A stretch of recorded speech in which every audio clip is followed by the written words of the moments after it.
so I bought these clays recently to try to replace some of the stuff I've been using. I'm trying to always find something better than what I've been using. So this is like an effort to do that. So the next mold I make, I'm gonna use these clays to figure that out, see how well it works. So I'll set that off to the side. I'm gonna make some progress with molds from last time. So this is just like the pour foot mold. So I'm gonna open this guy up. So we'll start with this, and then we'll pour some foot casts to try it out. I mean, it should be pretty good because it's just a one part like pour. There's no seam or anything. This is just to make some casts of feet that I can then make alterations to and make additional parts. So I'm just gonna separate this from the bottom. So like this yellow clay, I'll be replacing that with some of that Sculptex clay I showed a bit ago. Alright, I don't want vocals. Let's skip that track.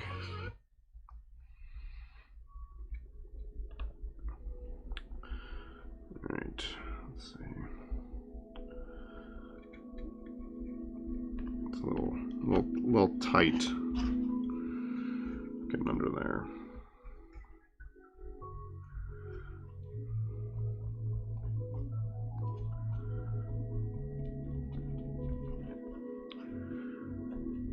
Alright. It's actually bonded pretty well. Usually it doesn't. So I'm gonna have to scrape a little more carefully to get it loosened.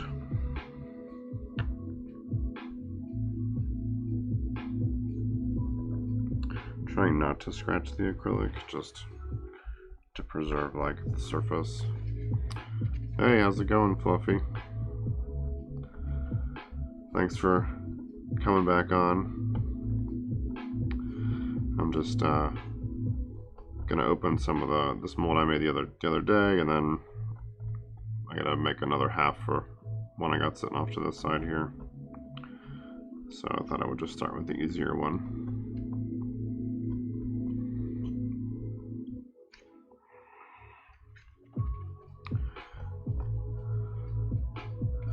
Good. It's always good. Yeah, I'm okay in general too. I slept kind of bad last night, but it happens. Been having like every now and then I've got like really weird dreams that keep me up. Well, they don't keep me up, but I like wake up a lot. These were kind of weird. It was like there was like this weird impending like doom. That's like a theme with like any dreams I usually have, is some kind of like impending doom.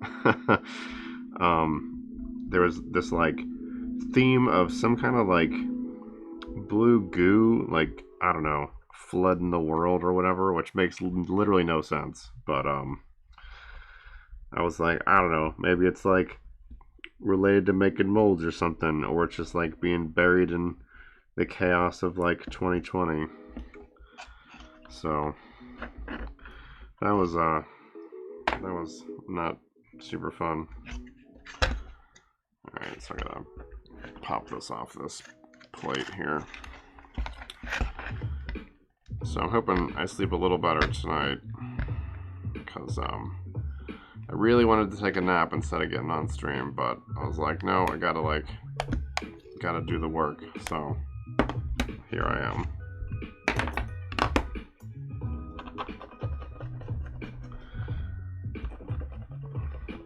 I was starting my trade, well, I wouldn't call it my trade list because I don't really want to trade things anymore, of stuff from like the last couple commander sets. So I'm working on that to maybe get some of that junk off the people in my local group. Oh, that's unfortunate. Hey Rugger, my friend another friend of mine is on watching anonymously, so he's just texting me instead of being in the chat. That's car accidents is weird. Like, I guess, I don't know, I always kind of accredit my dreams are always something to do with, like, you know, a lack of control or whatever, stuff going on that I can't really, like, do anything about. So that sounds like it would be kind of similar. I guess it depends, like, how you feel in general.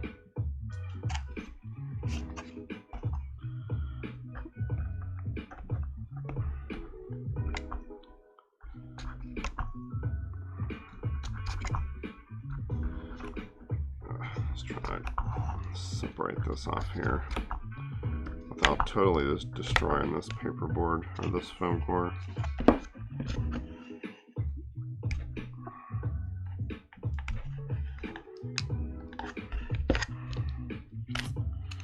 Alright, maybe I can just kind of peel this off now. Yeah, alright. That doesn't need to be pretty. I can clean that up later. I'll just set that aside. Let's see. Got a bunch of excess to pull off. This thing's like, there's really nothing to do, so I'm just gonna pull this clay off.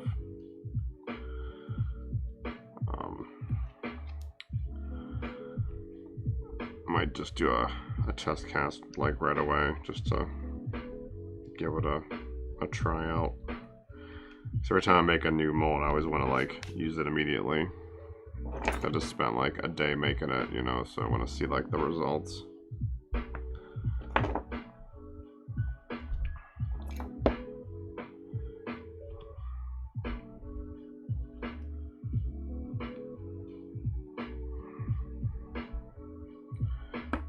So what are you guys all up to today?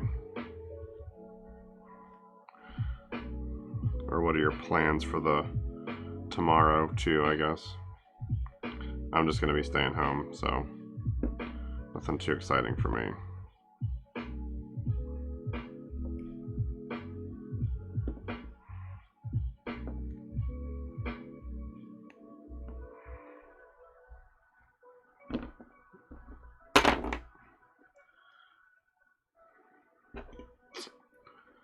Let's see.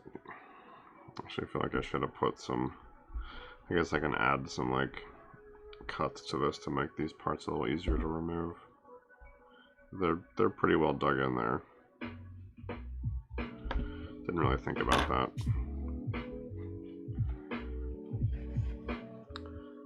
Okay, I think we're like mostly done food shopping.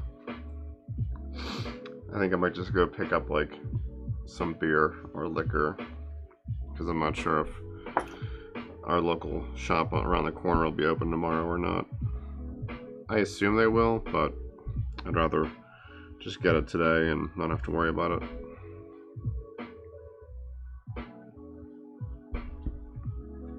Trim off this excess.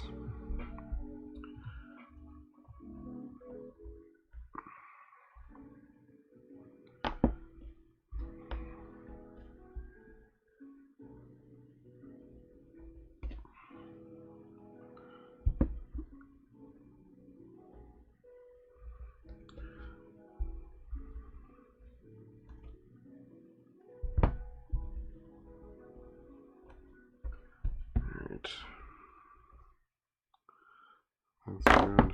Let's toss all this scrap. Well, I don't like keeping little strands like that. Let's see. I'm kind of excited to try this clay I bought yesterday. Fortunately, like I can just go somewhere local and get it. I thought I was gonna have to buy it online and wait for it. Lucky for me, there's a distributor here in Phoenix. I buy all my supplies at. Out in Tempe.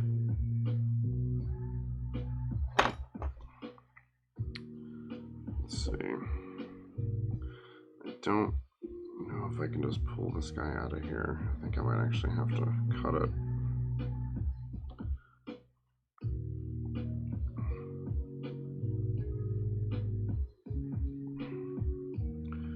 guess I can put a couple of cuts in here. It won't really matter.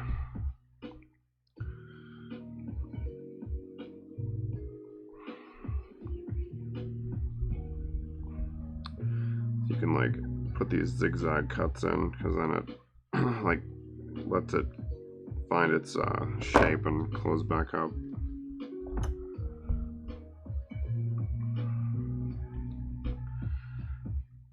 Try not to cut into the part, but I guess it doesn't really matter.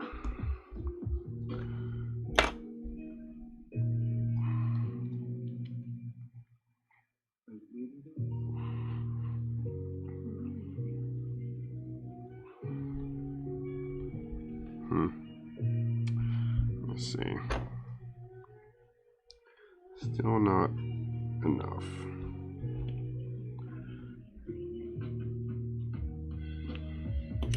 Okay, that should be good.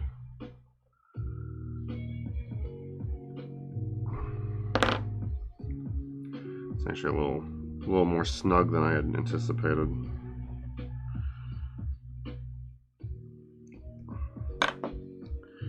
All right, that should help a little bit.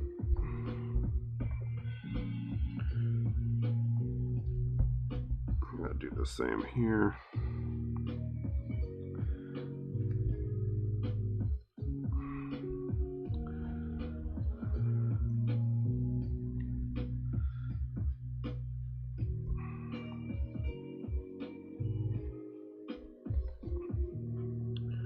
This one, I guess, is okay. Now I gotta go lay down there.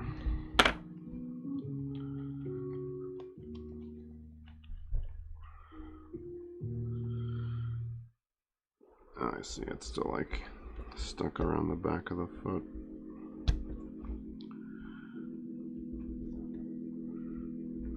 I'll just put some cuts in after I pull it out.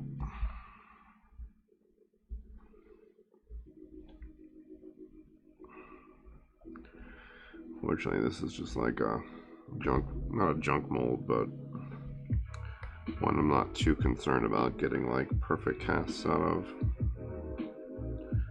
So it can be a little sloppy.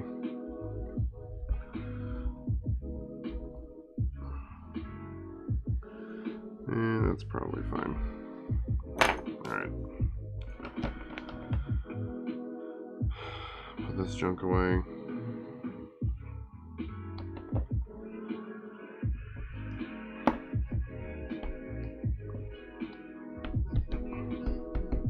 And then I could do a test cast. See how these come out. And it'll have to sit off to the side for a while after I pour it, but we'll be here for a while, so it's fine.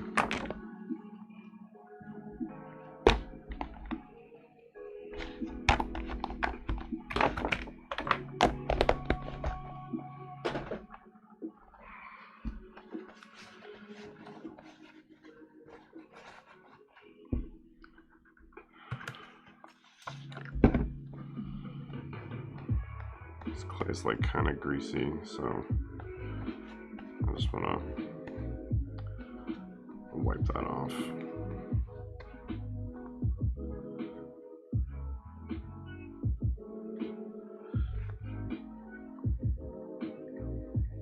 Oop, cut through the side. That's not great. Way to go, dummy.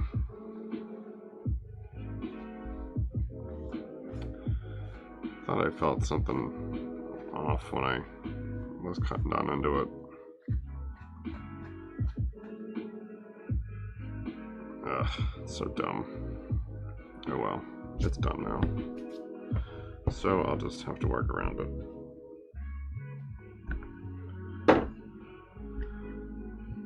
Let's see, so I will... What am I doing? Yeah, my old set of molds, I had to like tape them to keep them from leaking, and now that I went and cut through this one like an idiot, I have to do the same thing.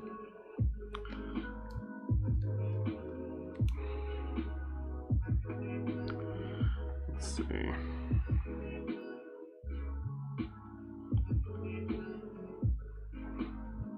Well, unfortunately, I don't need to get too many casts out of this, so I'm not that worried. Just more annoying than anything else.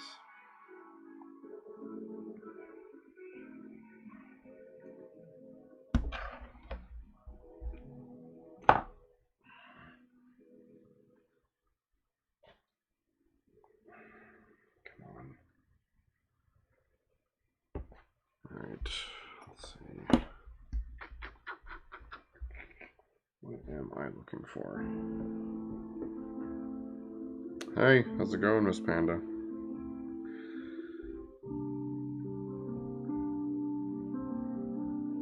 Gonna mix up a cast, well, some resin and make a cast of these things. Let's see. I accidentally cut through the side of this thing when I was removing the parts, so now I got some tape on it, and I think I'm gonna have to put a little piece of acrylic on the side to keep it from leaking.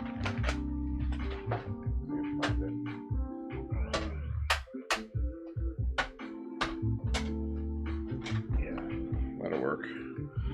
So I'll just put this like against the side. It should fit in the mold box with this on here. Oh, nice. Yeah, I won't be able to see it till later, but I'll definitely take a look at it. Is this gonna fit? Yeah. Alright, so that will fit into the pressure tank. So we'll just set that aside. We'll get ready to mix up this resin. Where are my gloves?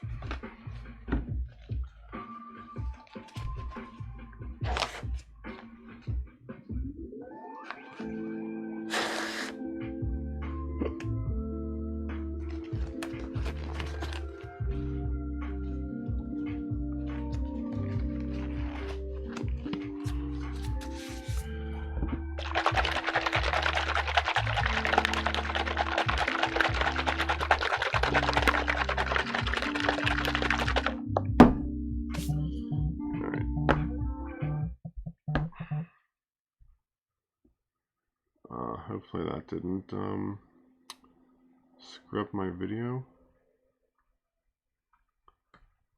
It's the downside of using your phone as a camera. Okay, I guess that didn't goof up. Alright, I was worried that it was.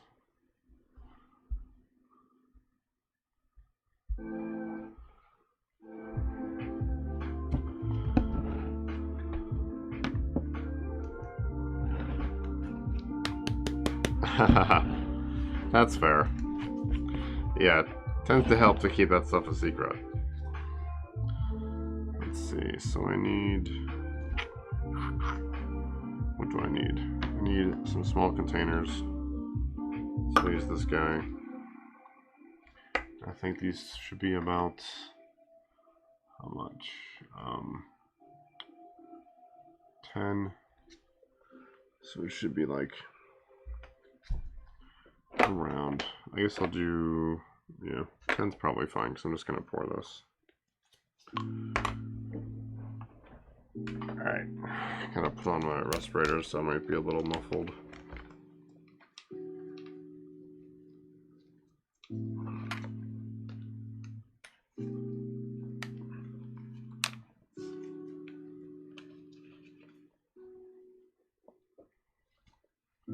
Okay.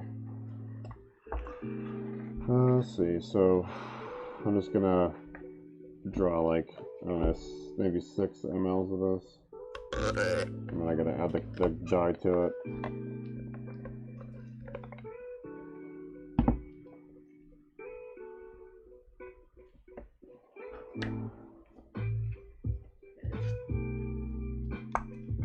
I want to look into getting some glitter just so I could have like a little more versatility in the colors I can cast. I haven't used it yet, so I'm like not sure how it's gonna affect like the way that I cast with injecting stuff, but I see a lot of people doing it, and it looks pretty cool. So.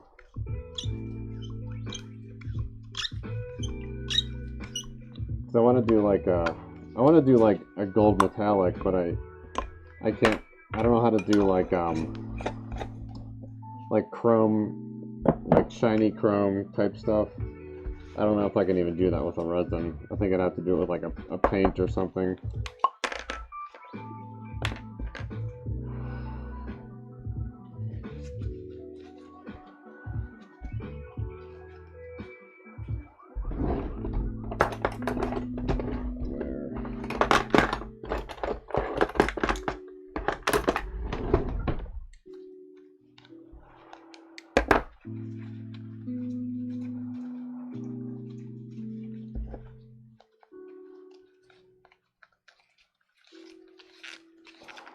Lots of cleaning. I just feel like I do more cleaning than anything else.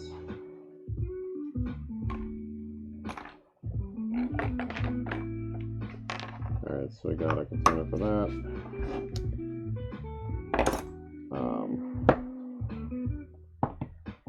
I'm mixing some. Hey, how's it going? Nice to see you again, Captain. Just doing, gonna do some test casts for this foot mold that I made. So I'm just mixing up a little bit of resin, adding some dye. Oh, that's great. I also got my third donation yesterday. It was from my cousin, but you know, that's still, I still appreciate it. What am I doing? I gotta add a little bit of color here. Hang on a second.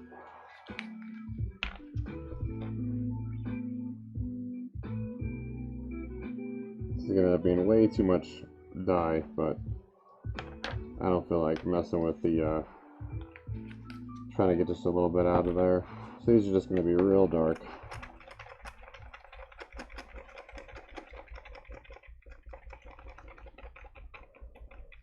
Yeah, it was nice. I use a site called Buy Me a Coffee, and then another site called Ko-fi, K-O-F-I. Yes, I do have the respirator on. Hi. So I've been using those, and that's where I got my donations from so far.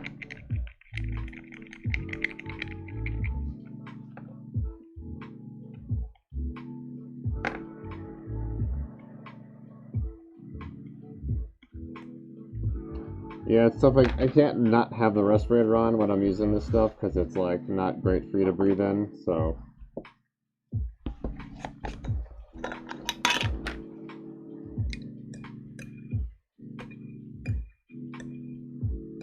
because I've like seen enough other artists talk about like how they've started developing like respiratory problems. And that's from like breathing in the chemicals for years.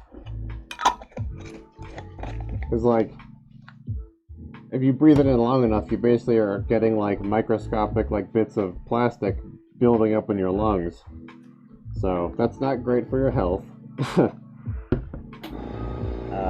I just turned the air compressor on, so that's going to be a little loud for us in a moment.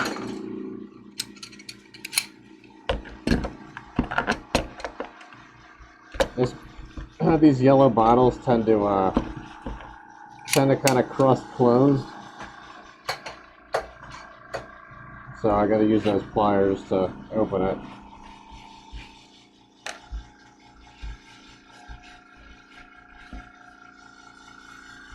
Oh, that's good. Always good to know. Let's see. I need this guy. So we'll do 6 mLs of this.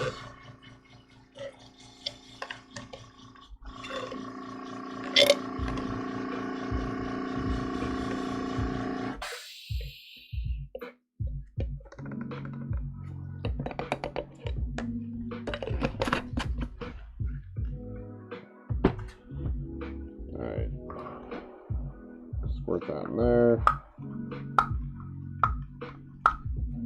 This will just be a pour mold, so I don't have to do anything like fancy with another injector.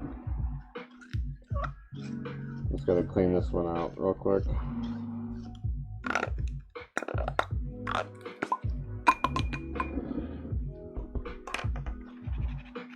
Yeah, I'm like debating if I'm gonna be on Friday. I'm like, I kind of want to be like, oh, I'm gonna take the day off, but then, you know, lots of people will be home, so I'm like, maybe I shouldn't.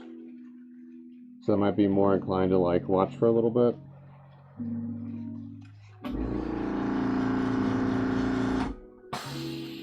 Hey, what's up, Sabretooth? How's it going?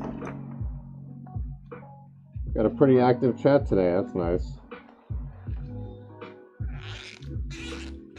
I'm just gonna do a test cast for a mold I made of these feet, so I'm just mixing up some dyed resin for that.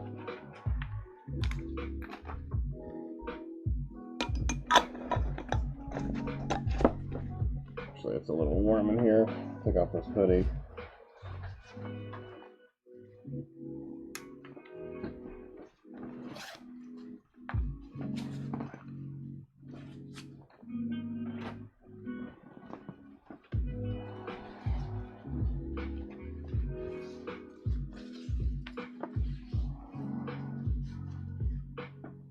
Okay. Alright, that's a little better. It was like chilly when I got up here, but now it's like really warm.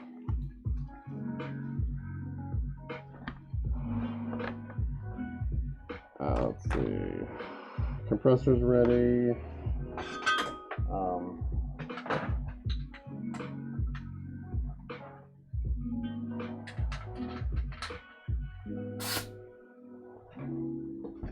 Okay. Guess we'll just do the thing. Where's my stir at? There it is.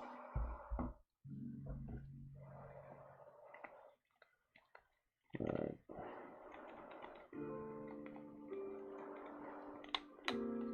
Yeah, I'm cheating. A few of the people are like friends from real life. So I'm cheating Twitch. Stacking my chat.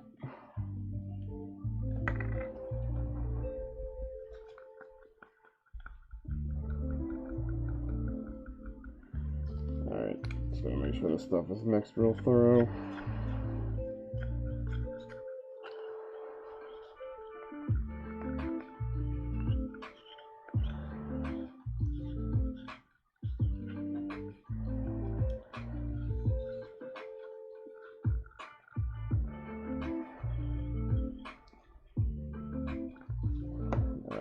That's probably fine.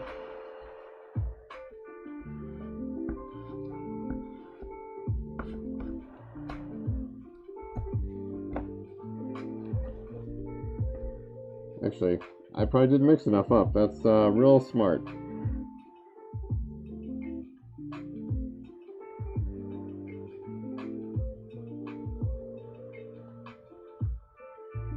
Yeah, maybe I did.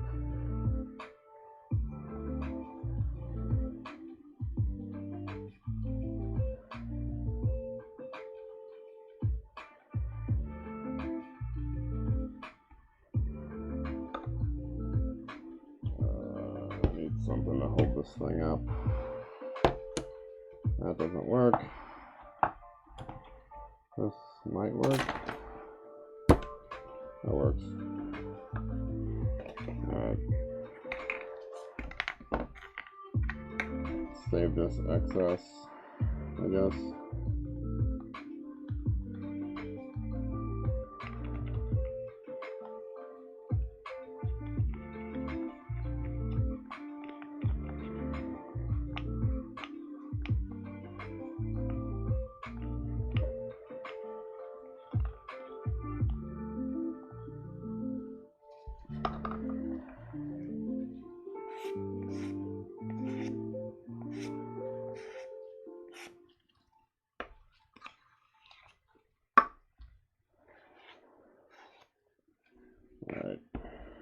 Just toss this stuff in the tank real quick.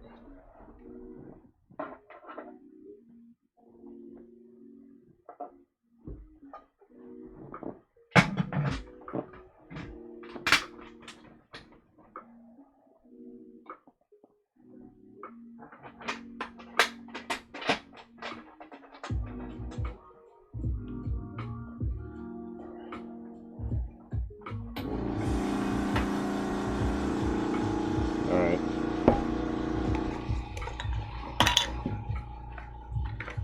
Let's see. Clean this thing out.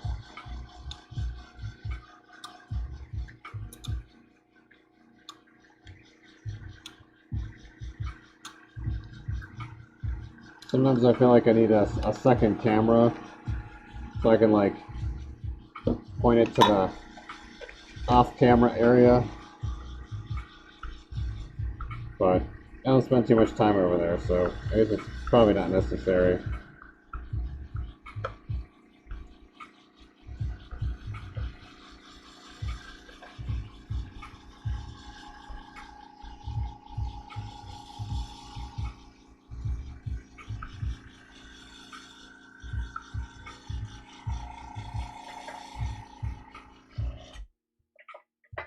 Alright.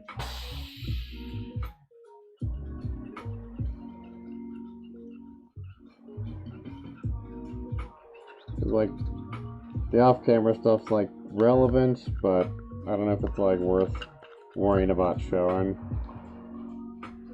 Cause it's like, it's just you know, two like pots basically that I put stuff in. I don't think it's that interesting. But hey, what do I know? I'm not the viewer.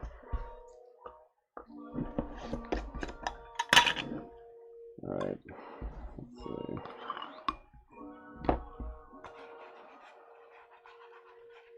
Sounds good.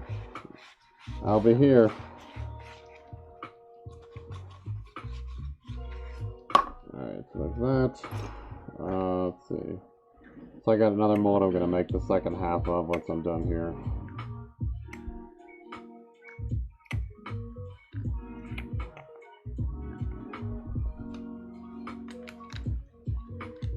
I think it's safe enough to take off the respirator for now.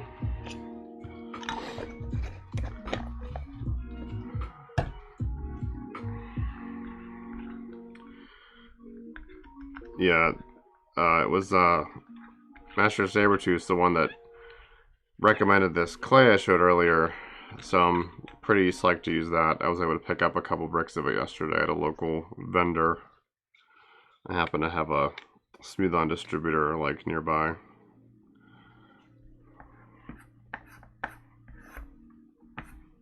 So that's convenient, not having to order all my stuff online.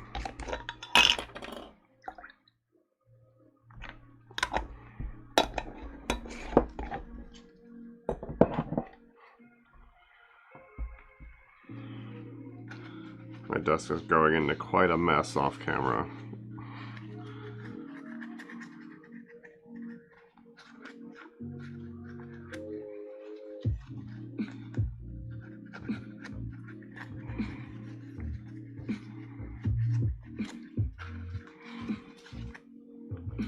Alright, I think that thing is at the end of its life.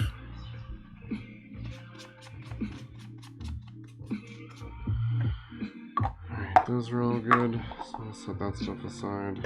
Actually, I gotta clean some stuff that has silicone like built up in it. This thing, I like was trying to mess with it the other day, and I like had to pull it out, and now it's like kind of goofed. So I think I might have to open up one side of this thing and reset it. So now it's all goofed up. I want to be part of the cool kids. What the heck am I doing? Alright, so I need to do this. So I'm gonna have to, let's see, plug the glue gun back in. Oh, god damn it. Everything's falling down. Alright, so Let's see. Gotta resituate real quick. Everything's kind of a mess.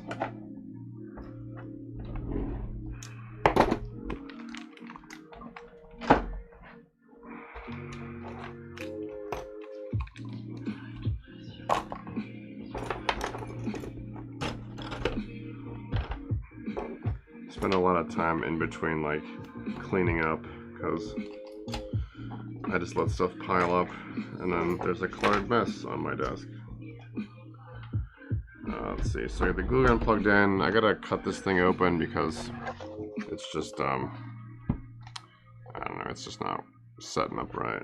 I can't get it back in there, so I'm just gonna have to do it again.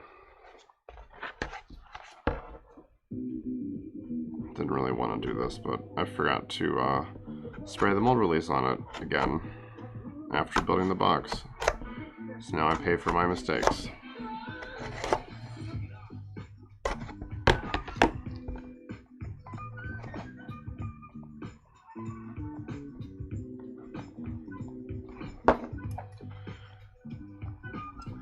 Yeah, between the fiberboard I'll eventually get to, because I still haven't cut it down. And that that clay, that Sculptex, I should be able to goof up less, which would be, you know, nice. I don't even know why I opened that side. That was incorrect. Whatever. We're definitely not firing on all cylinders today.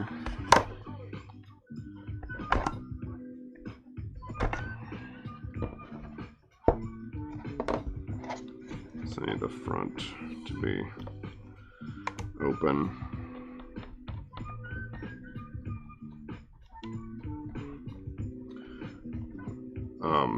So I used 20T silicone for this mold that's laying here, because I haven't totally run out of that Mold Star 15, but it's pretty low. So I'm kind of at the end of that supply. It's not a thing I really like to even use, so I'm probably just going to let it go and not worry about it. I'll just switch back to the stuff I like to use. Alright, so this thing needs to be set in here.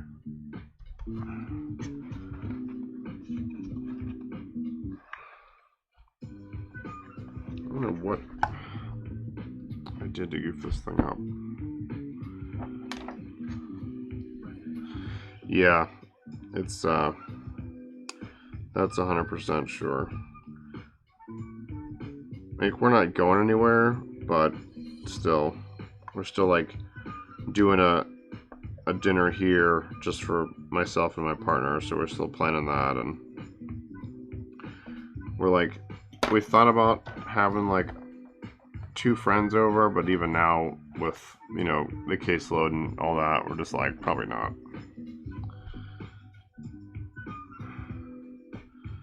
I'm just gonna take this middle section out because it's not cooperating.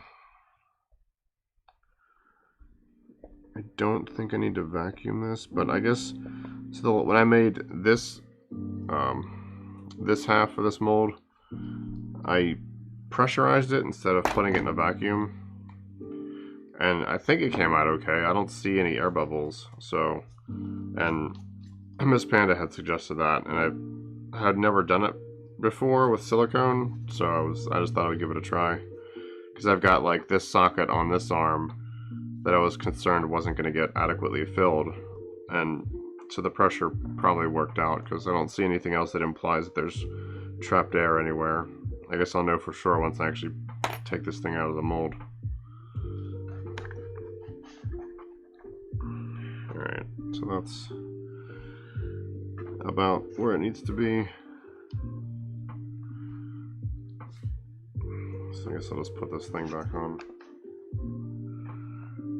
Yeah. Well, that thing's not warmed up yet. So what else do I have to work on? Let's see, so I've got to make new feet, which are in the thing, so I gotta Well, I've got these guys I gotta recast or remold. Yeah, that's what we've been doing too, especially, I think that's what we did last year. We did a Friendsgiving, because we don't have, like, relatives where we live. Everyone we know is, like, back east. But, yeah, obviously that's, like, not happening this year. I really need to go cut that board down. I guess I can just do a little sculpting on this. I'll actually use that shitty brown clay, because I think it'll be good for this. Well, not the shitty brown clay that has the silicone all through it, but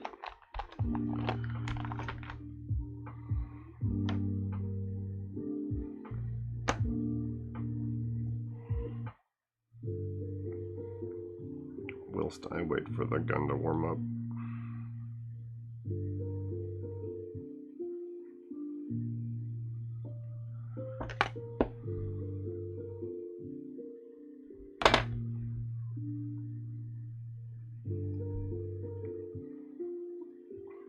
Oh, nice. Is the crack pot for melting the wax, or like what are your plans for that?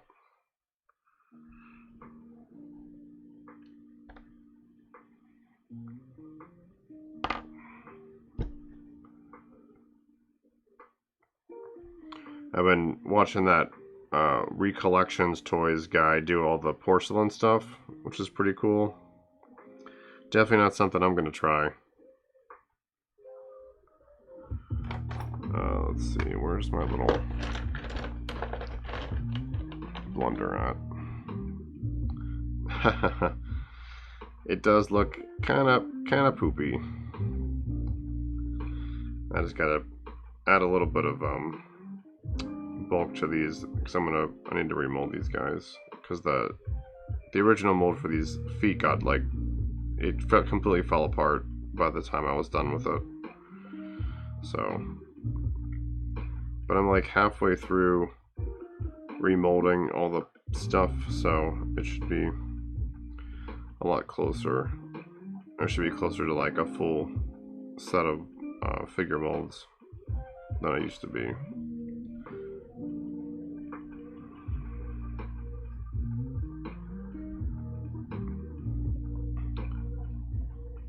Yeah, I haven't messed with like wax in that regard. I have the dental wax that I've used.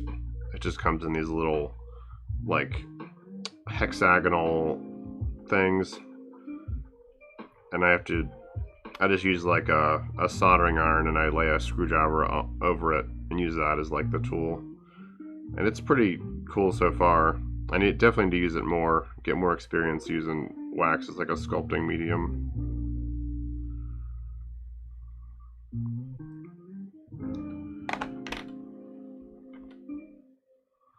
Yeah, I don't know how he's doing it. It like blows my mind. I mean, I know how he's doing it. Like, obviously he's making molds, but like his whole process, I guess he's using plaster molds.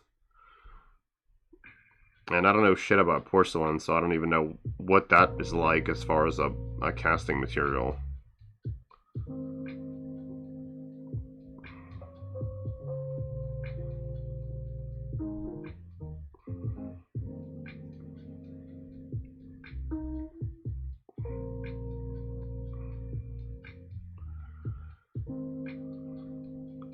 Probably isn't like the best stuff to be using for this, but I would normally be using the gray Sculpey Firm for this, but I can't bake it because this white polystyrene plastic just like turns to mush if I put it in the oven to bake it. Even if I use a heat gun, which I sometimes can get away with using this plastic, but lately it's just been, it'll start to curl and peel away, so I just can't even use it. I want to move to using the Apoxie Sculpt for like more permanent stuff. I haven't used Apoxie Sculpt at all, so I'm like a little hesitant to start using it, even though I bought some. So I gotta find something like a part that I don't necessarily care about and experiment with it on that, so that if I, you know, waste it or it like comes out crappy, I don't really feel too bad.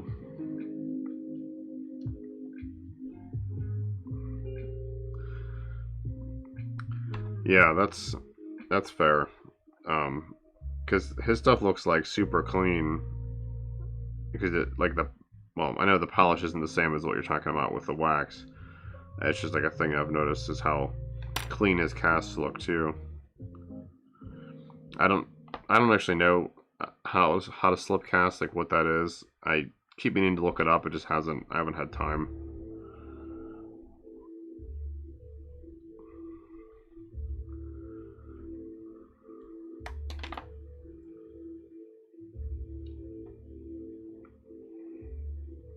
Oh, that's too much.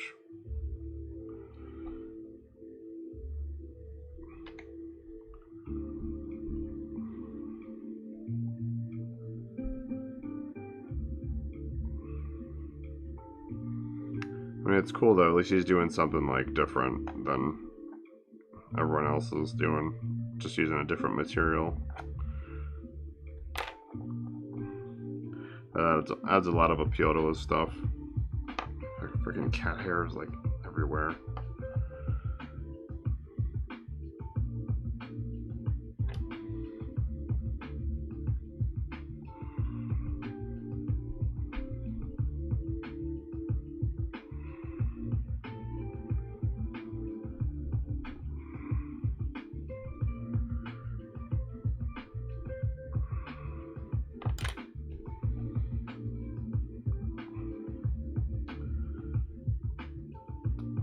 Yeah, a friend of mine, she was doing metal work. She was doing mostly jewelry and stuff, but hasn't been able to do much of it lately because of her living arrangement. So I don't know, like if recollection, if he's like, does he have to fire that stuff? Is it like is porcelain like I mean, it's a ceramic, right? So I doubt it's like plaster where it just cures on its own. He's got to be like firing it or something.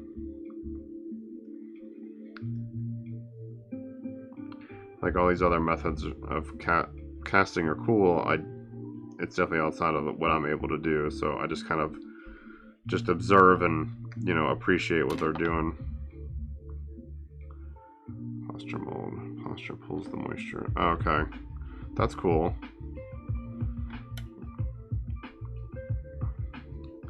Yeah, I didn't actually go to art school, even though I probably should have. So there's a lot of the stuff I don't actually know. Well, I went to a shitty tech school. I wouldn't call it an art school.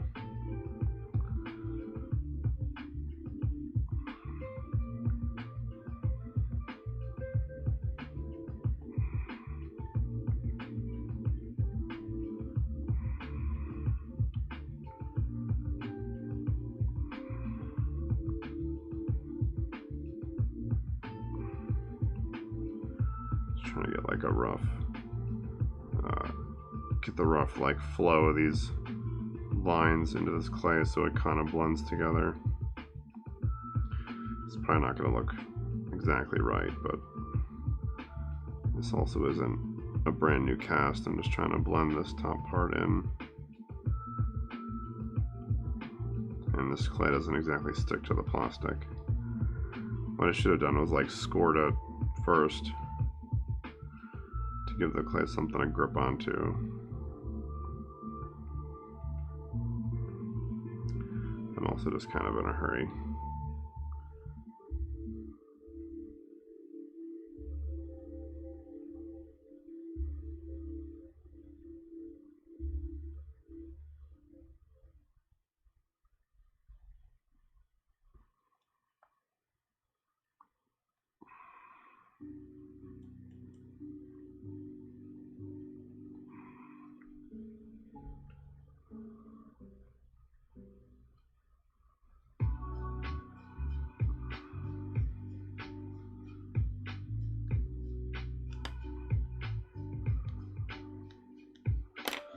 Alright, that looks okay. Not exactly what I want, but Well, that's a pretty decent amount of shrinkage. I can't tell from the photos, like, the scale of his guys. I mean, I just assumed they were still 5.5, but if they're shrinking 15%, they're probably still, what, around 5 inches then? Because I haven't seen them, you know, side by side with, like, an original figure. So I'm curious, like, how they look in comparison. What is on the top of this? Where's my file? Here it is.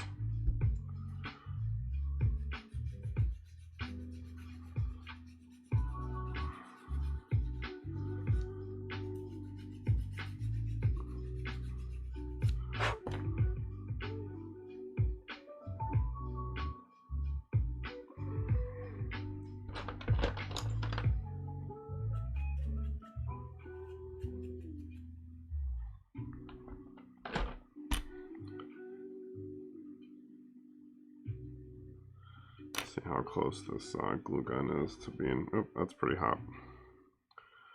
So we can start on this other mold half here. I just gotta close that box up and then get out the silicone. All right, so that guy's looking okay.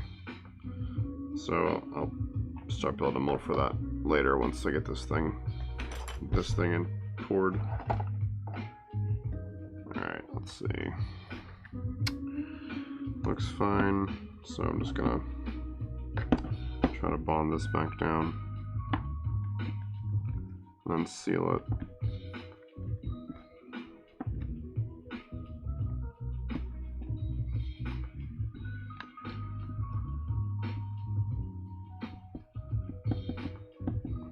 Yeah, it'd be cool to see like this process, because I can imagine what it's like, but watching him would be more interesting.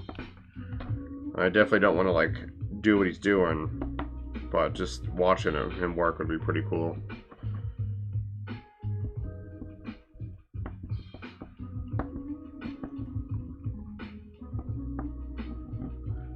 It's definitely bringing something to, like, you know, the Motu stuff that no one else is doing, which is cool.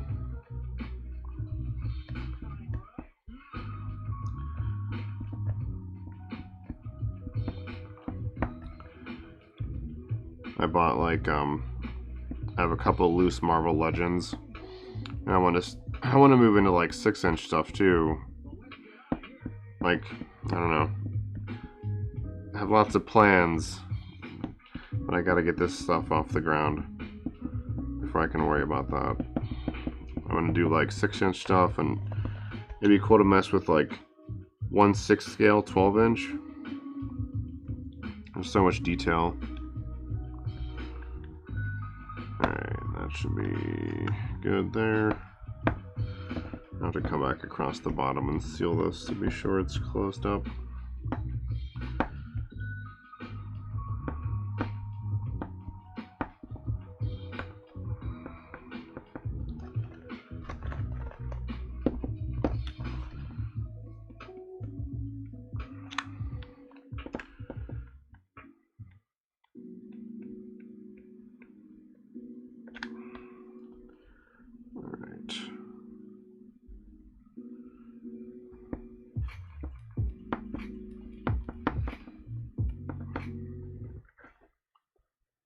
Fuck, it was my internet connection.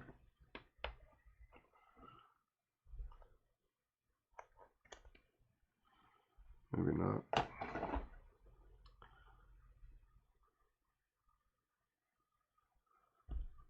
Am I still live? I can't tell.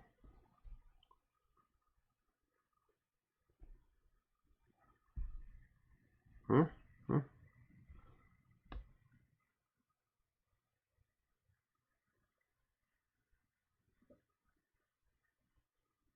Am I still live?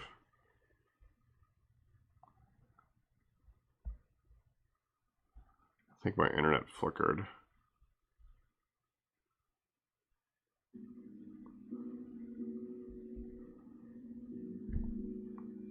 Okay. Yeah, my internet's been really weird lately. I'll get like kicked off briefly and then reconnect. So like my music stopped and the Twitch app crashed, so I couldn't tell like what happened. Alright, so looks like I'm good.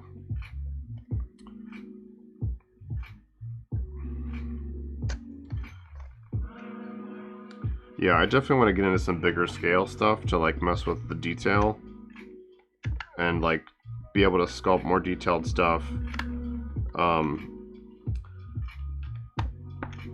If you like some of that stuff, I don't know if you follow these guys or not, but Flashpoint Customs and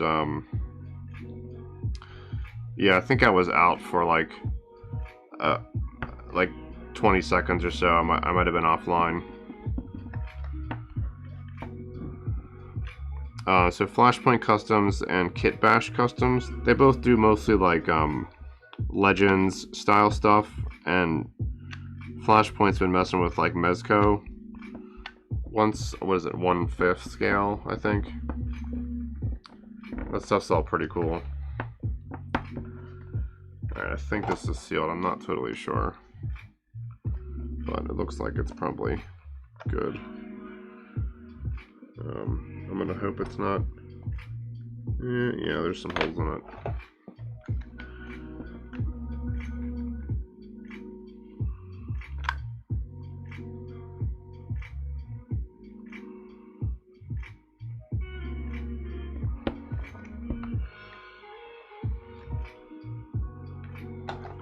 Okay.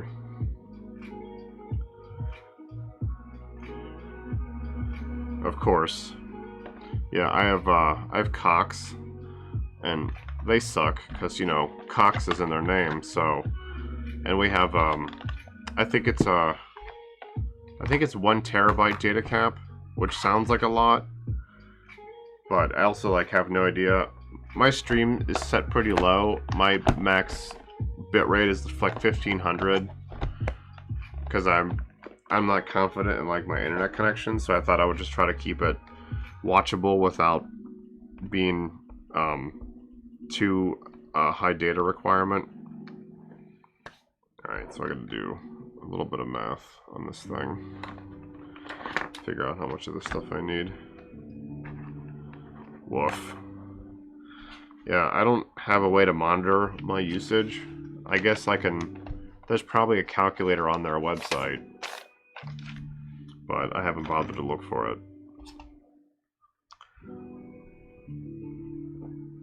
I miss having Fios when I lived in Buffalo, New York. It was fantastic. The best I can get now is I have like, I think it's 150 down and 5 up for $90 a month or $85 a month. Yeah, Miss Panda, if you can get Fios through Verizon, it's great, and it's pretty cheap. I was paying $50 a month for like 50 down, 50 up fiber to the house, which was awesome. Let's see. I need a ruler. Yeah, a lot of internet in the U.S. Captain is still kind of antiquated. There's a lot of parts of the U.S. that don't even have high-speed internet.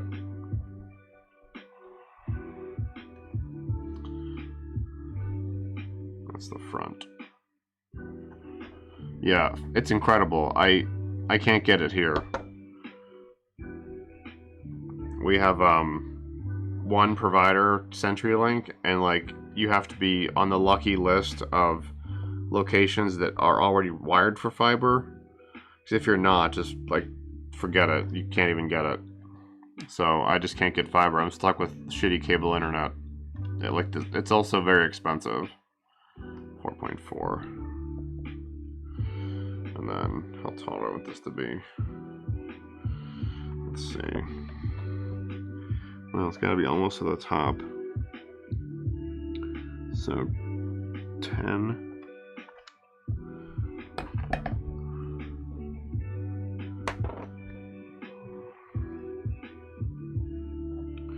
Yeah, I lived in Cheektowaga on Cleveland, between Harlem and 90, what was it, 90? I can't remember the highway. And I was able to get it there. Let's see, I gotta do a little bit of math.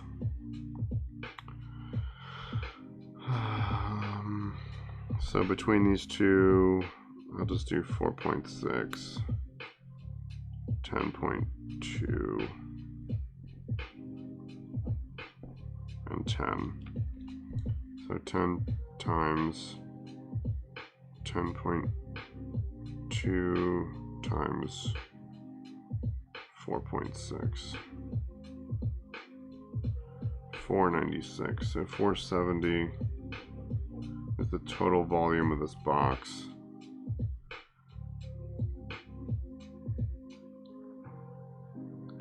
Yeah, it's gross how like little infrastructure build out there is. They pretty much like stopped.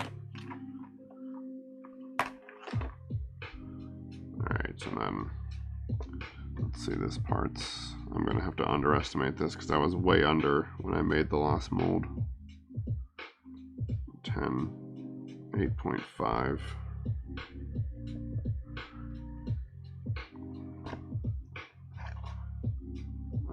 Three, and then the height. Let's see what the height is on this.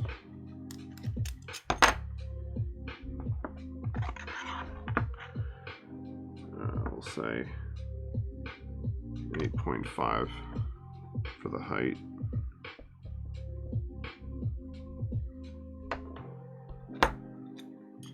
Yeah, it's what's so frustrating about all the like MAGA clowns.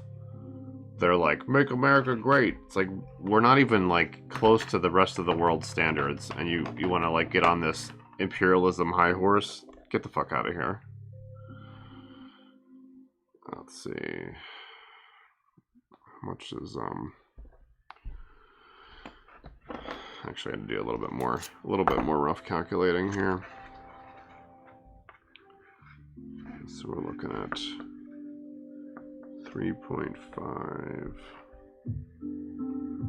So then this part is 3.5 off the height. So this is 8.5 times 3 times 3.5. So that's the bottom. And then how wide is this thing? 1.5. So then it's 1.5 for the rest, which is 5 mLs.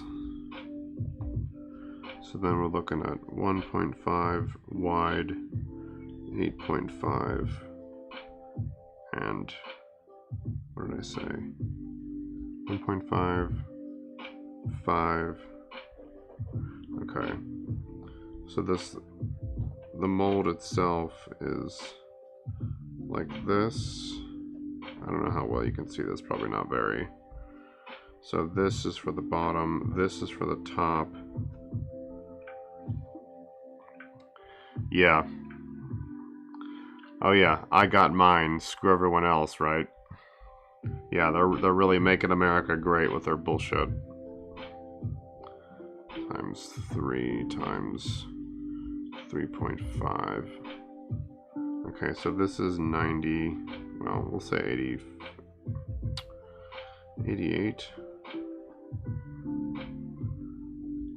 And then, oops, clear, 1.5 times 8.5 times 5 is 62. So 88 and 62 is 150. 88 plus 62, yeah, 150. So 150 is the rough ml of the mold itself. And then subtract this from 470 minus 150. 320 should be the negative space. That seems about right. Okay. Yeah, I would like love to have better internet than I've got and not be paying $100 for it. Because even if you get the most expensive, like the fastest cable internet is, I think it's 980 down, and it's 10 up. So it still sucks. Alright, so I need, this is 150 by 2, or 150, so then it's 160 A and B.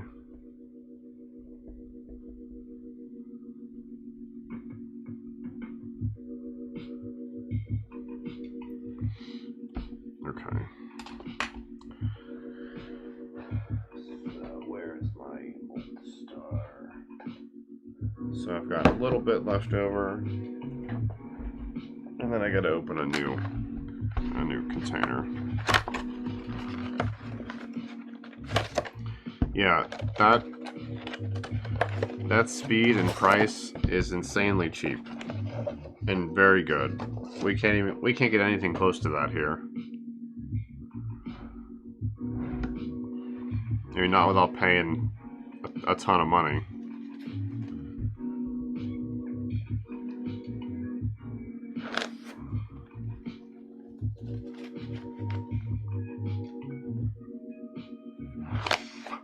Yeah, I'm paying 85 USD for 150 down and 5 up. So I'm paying, I don't know what the conversion is to euros right now. I'd have to look it up. But I'm paying a lot for not great internet. Oh, I gotta clean this out. Whoops.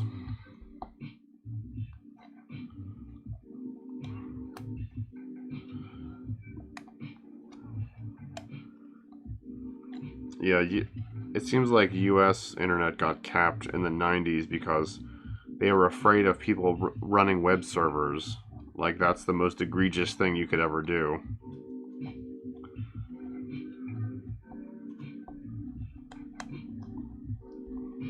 Wow. I even looked into business internet through my provider, and it was $100 a month for 100 down and 20 up. So it was like slower down, faster up, but they claimed that it had a more stable connection, like a dedicated connection. But like the speed differential wasn't enough to make it worth it to spend another $15 a month.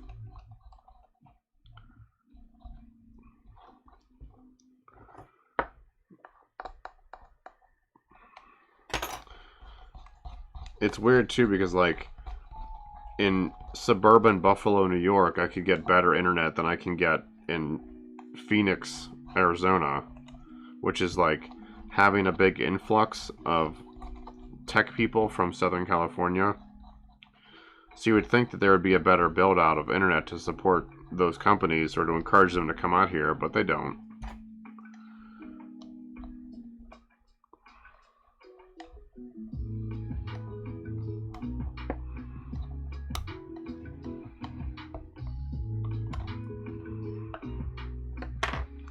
I had to clean this out between sessions, but I was busy, so I didn't.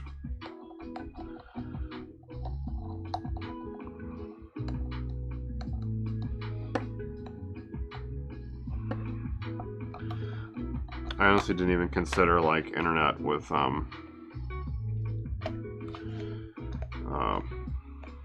streaming. I thought it would be fast enough, but I didn't really like give it a lot of thought, especially with like data caps and whatnot.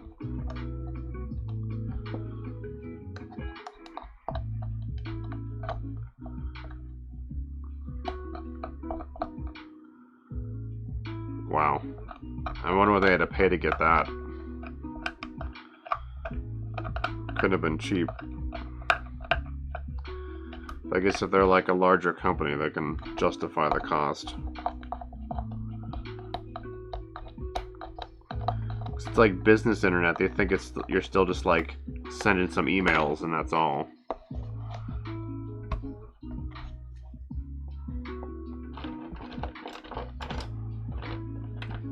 What am I looking for? I'm looking for a tool to scrape out the silicone. And I'll probably keep just looking past it.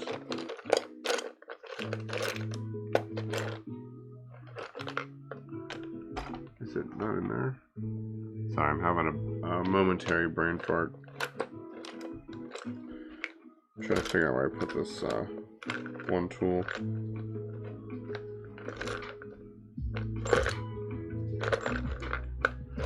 Alright, I must just have lost my mind for a minute.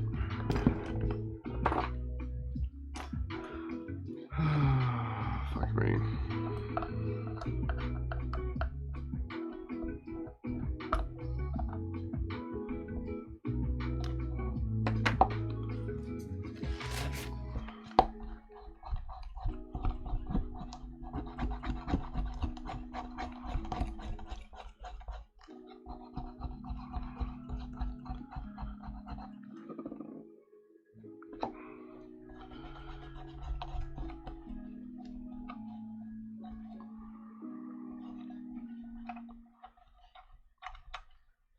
Yeah, you would think that the US would have like the fastest internet in the world, but we don't. This country is so weird in what it prioritizes.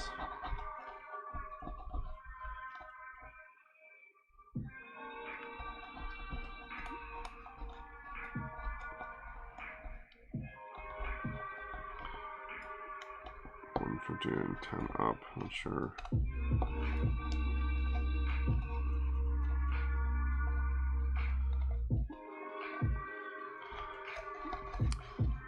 That's a good tip, Miss Panda. I usually just end up doing this. I just forgot about this step, so I didn't realize till I sat down today that I still needed to clean out these cups.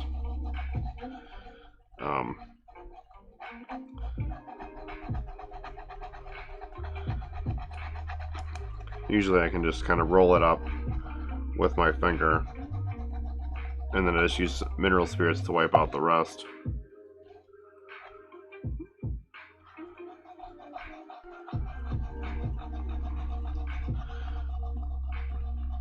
Right, and there's like so many different angles to that too. You know, it's like they're encouraging like big businesses, but then like hamstringing everyone else. So like we're at a point where like all you can really do is like take from the big companies, because they've been skating by on like discounts for so long and incentives that, and they're not giving anything back.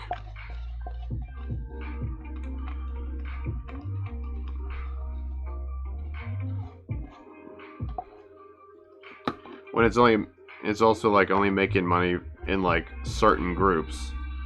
You know, if you're already wealthy, then like you have like all the breaks in the world.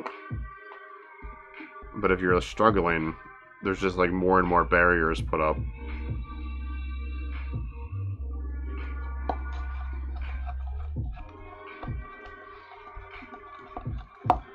Yeah, no, like it's a cruel irony where we have to deal with,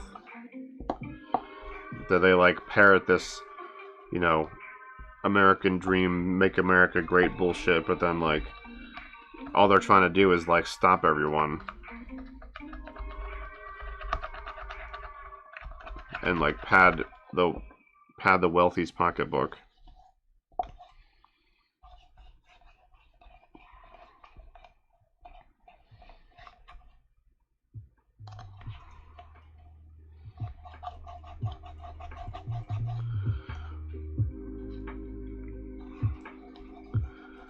Guess I'm gonna have to just use mineral spirits on the rest of this.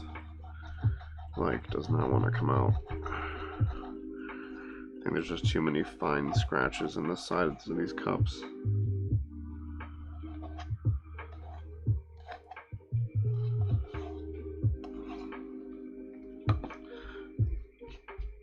this isn't the most exciting thing to watch, but it needs to be done.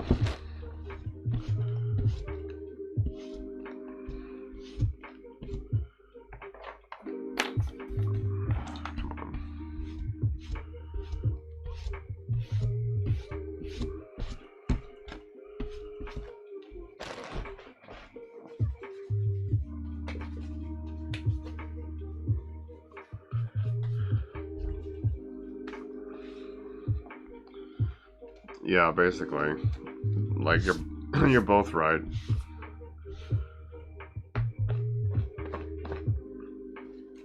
Yeah, the whole, like, idea that if you protect the wealthy that they'll innovate the rest of the country is, like, bullshit.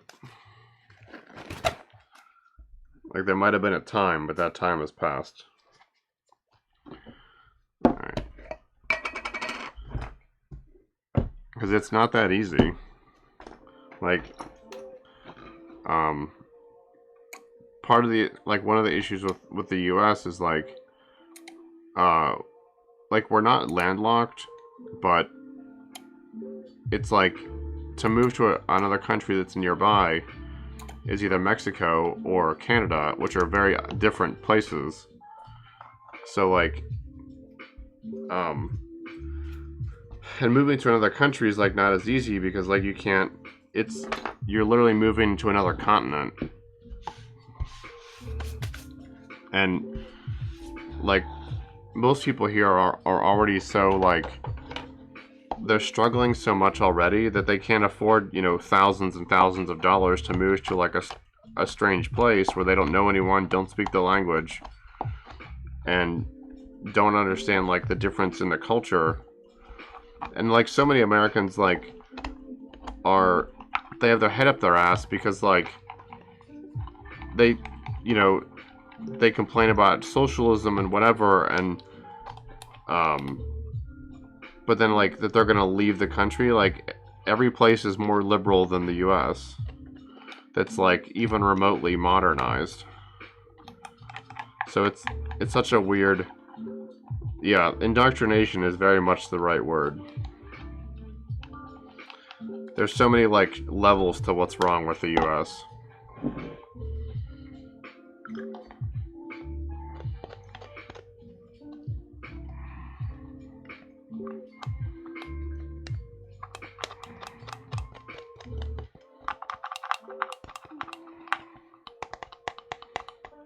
Yeah, there's that too. We're, like, love guns and violence, but the thought of nudity or like, any kind of, like, female empowerment is, like, this terrible thing. It makes no sense.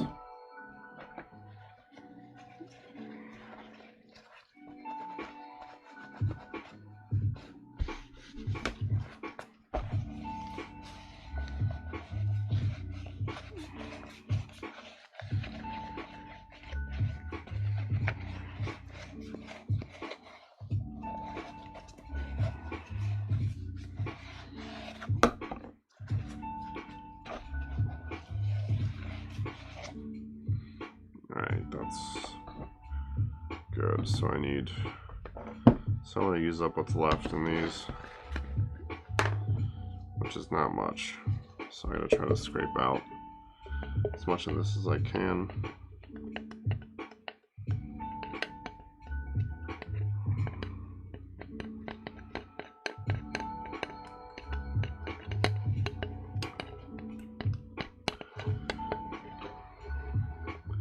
I need 160 of these.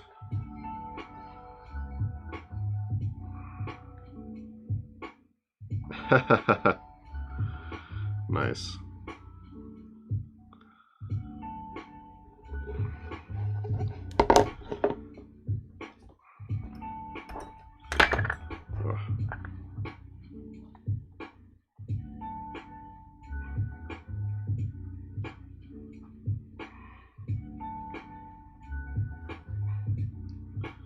I'm gonna try to salvage what I can from these containers.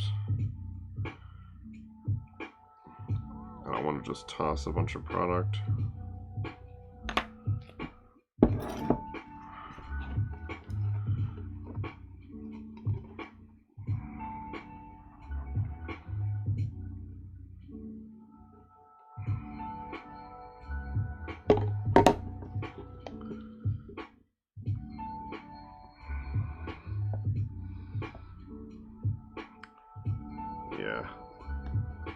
The US has lots of cultural problems. I mean, splitting into separate countries would have probably been a good thing for us to have done, because there's just so many different like ideologies. It's so hard to get them all to, you know, move together on anything.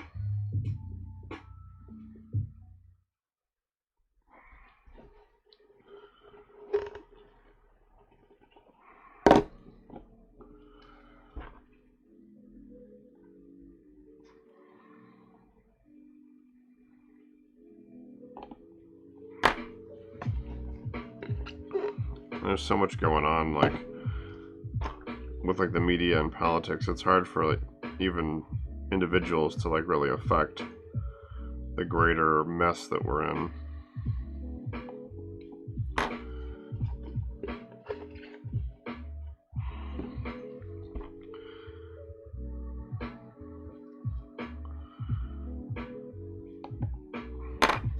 I really would like to just split this bottle down the side so I can get everything out of it.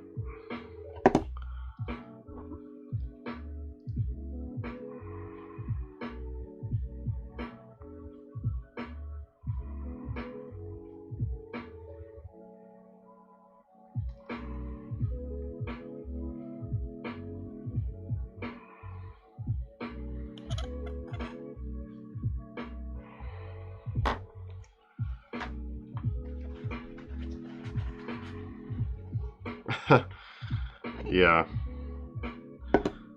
Yeah, Borat's, I'm like on the fence about seeing the new one. Like I want to, but I'm also like kind of afraid. I've like I watched those Jordan Kemper clips from the Daily Show, and those are already like head shaking enough.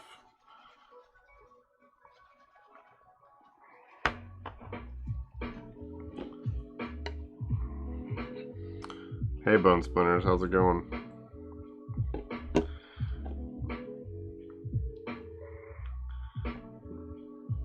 Yeah, I probably should watch it soon. I just to like, I don't know. You gotta like stare into the fucking abyss, right?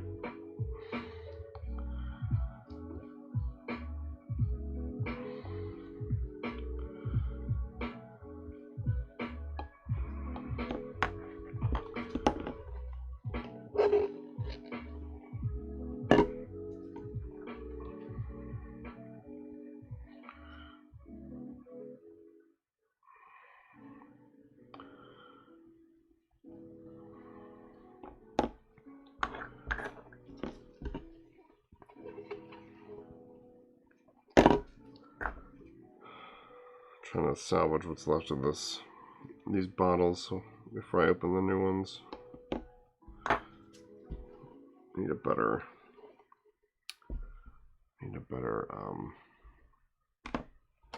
I guess I could use this.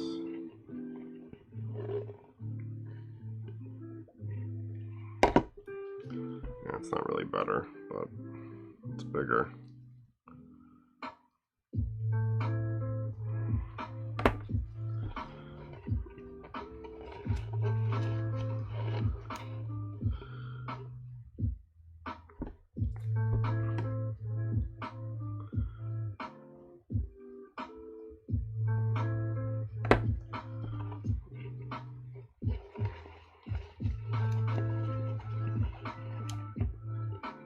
Yeah, I mean, with like the Giuliani clip was the first part that I've seen of it, and I was just like, holy shit, this movie. I mean, it's already like kind of cringe-inducing to begin with, but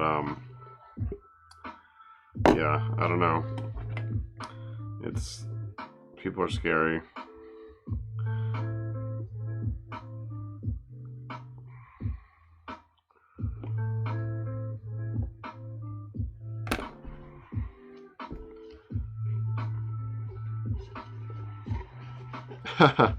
Yeah.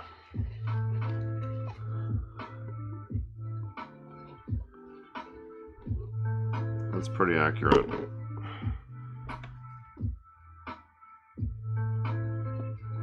as far as Walmart. It's like, you want to see the dregs of society, that's a good place to start.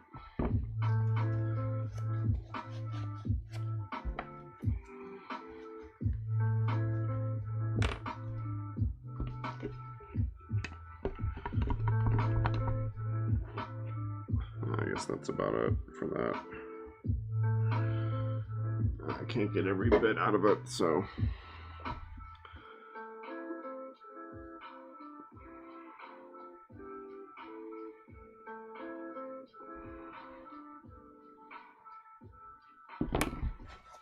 Well, Walmart's the only place that has those cool new He-Man figures.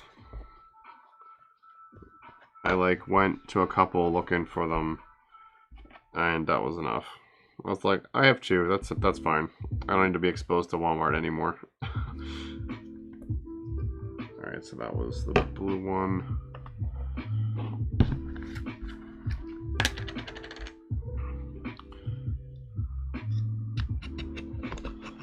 So we'll open a new one. We gotta stir this stuff up.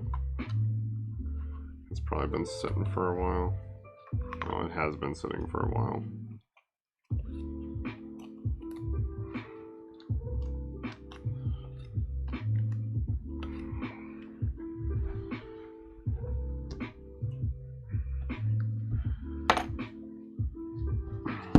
Hey, Bone Splinters, you sampling any beers right now? Drinking anything new?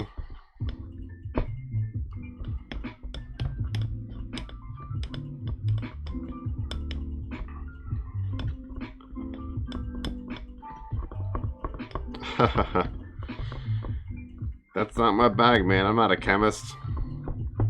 I don't know nothing about chemicals.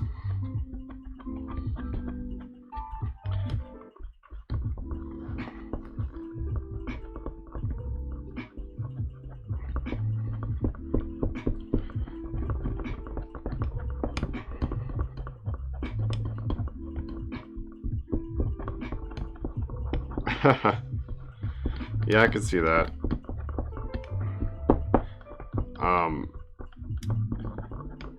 Yeah, I've been buying this. I guess it's West Coast IPA. It's from some brewery called Belching Beaver, and I've been buying this. Shoot, I forget what it's even called. It's got like a Day of the Dead type beaver skull on the front. It's apparently like a Deftones themed beer because there are like names on it. So I don't know how that works out, but it's a pretty good IPA. I'll have to get a can and set it aside so I can send you a pic.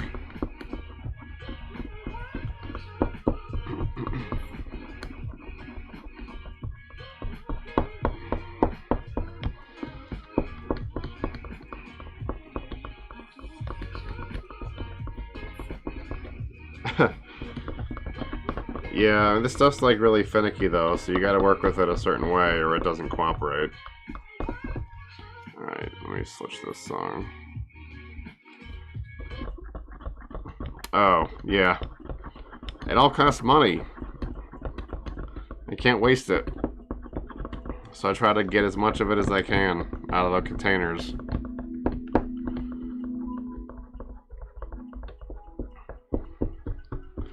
That's why I'm so finicky because of like the waste, you know. I'm trying to just like reduce the waste constantly. So I end up doing all the scraping and all that just for to waste less of the material and waste less money.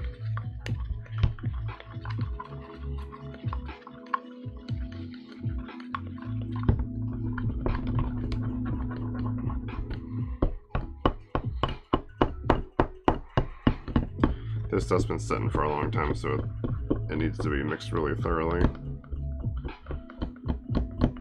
I could definitely feel it as separated.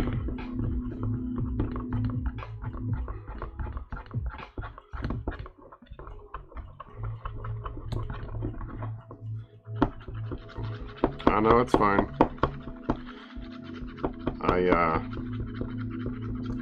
That X-Acto's like one of the things I go to frequently. It's like one of my go-to tools for just like whatever I'm doing.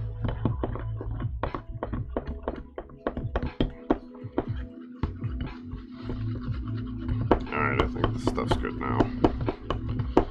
It feels more consistent.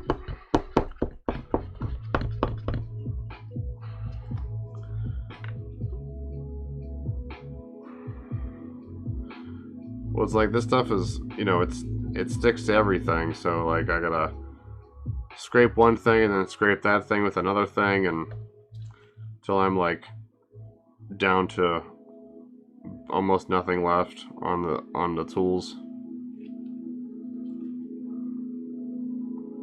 Yeah, I do that too.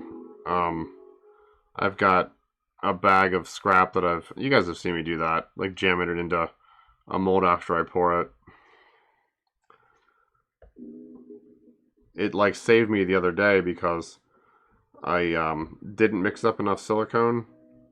My math was off, so I was able to use a bunch of scrap silicone to push the level up. But then I ended up having to mix up more anyway because it still wasn't enough. But yeah, I'll use up this. I'll chop up old molds and use them as filler too.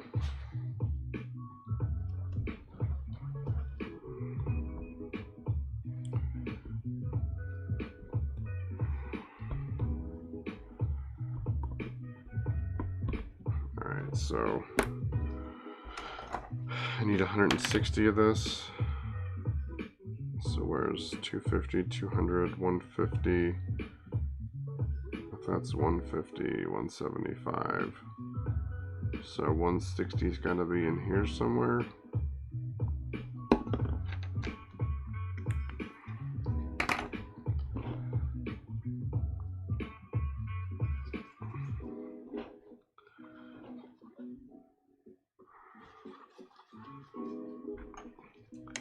Yeah, if I was like not poor, you know, I might be a little less concerned about how much I waste, but I'm not. So every little bit counts.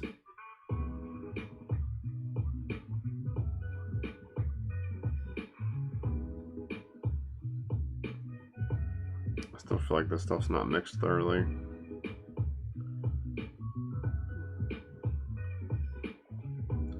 I have to mix it up more.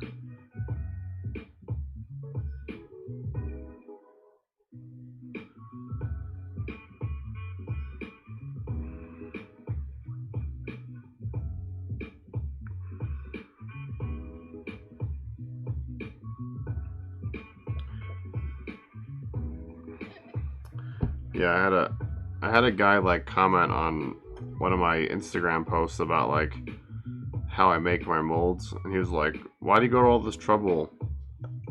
And I didn't like get into it, but I was like, if you look over my old posts, like I talk about why I do it this way. And he like must have thought I was a dummy or something.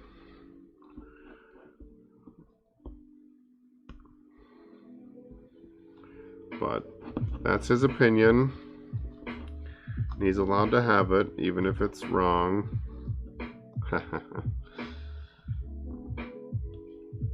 Alright, so that's probably good there.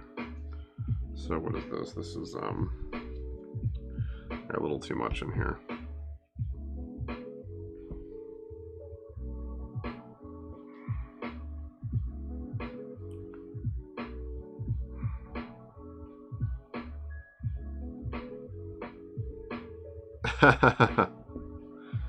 Yeah, right? You want to watch somebody clean tools? You've come to the right place.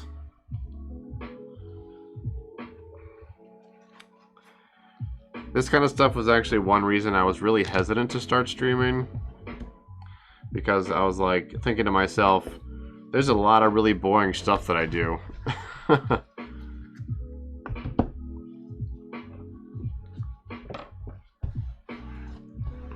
I wouldn't say it's OCD, it's more, I'm just very cost conscious. And, like, I've seen plenty of pictures of, like, other people's workspaces. And they have like there's like resin residue on everything. So there's plenty of people that like don't clean anything. They just like pour it, and if it goes everywhere, whatever, and then they just throw everything away at the end when they're done.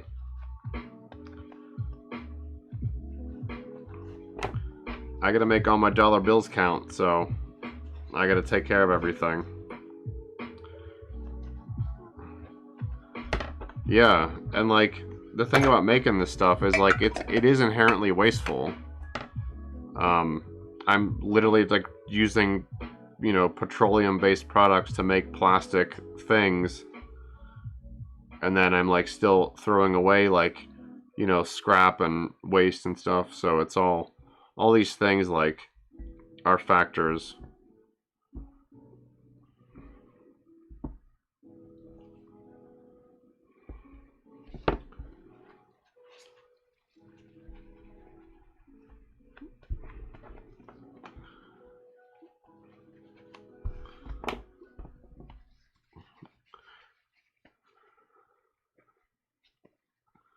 Well, like my dad was a stonemason, and he was always big about like, you know, if you like protect your tools, then they're always there when you need them. And he was really really finicky about like taking care of all your tools, and so that kind of carried over to me too.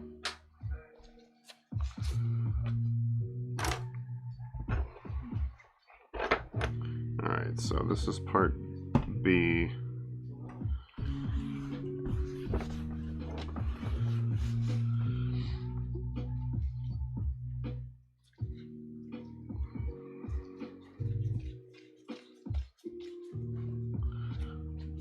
Oh, that's fine.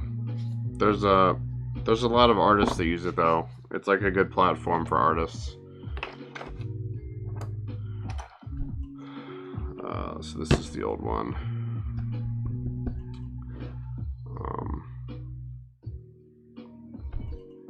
I need another container. 150. So one in here somewhere.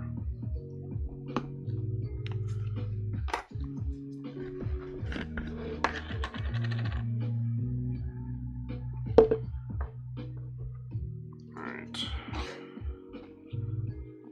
Oh yeah, but that's everything though. Like, there's not a social media platform that exists that isn't flooded with like wannabe models and people selling get rich quick schemes and shit like that.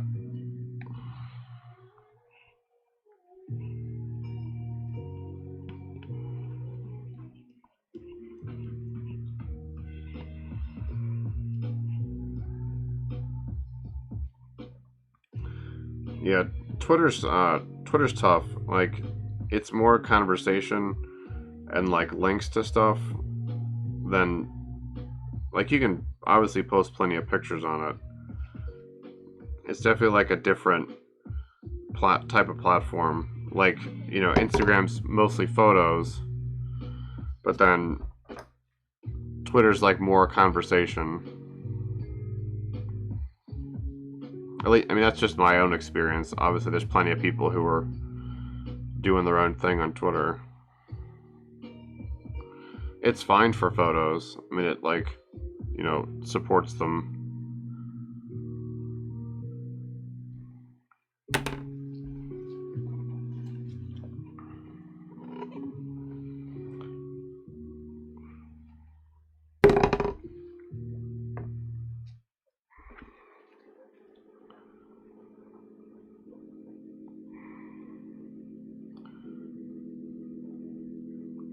Yeah, I don't know what kind of community there is on Imager. I never think of Imager as like its own website. I just think of it as like a place to post your pictures for Reddit. Or store your pictures, I guess, more so. I know you can like comment and stuff on it, but I don't think about it as like a community type of platform.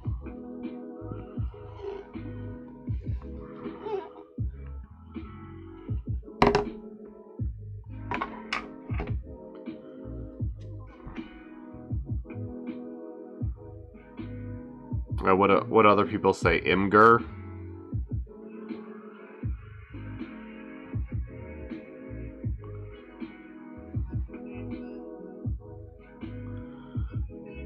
Well, lots of people are basically illiterate, so there's also that.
I guess I gotta start streaming on Pornhub. I mean, what the heck, right? I saw there was some comedian that was making like shorts for he was like making comedy shorts and then giving them like suggestive names and posting them on Pornhub.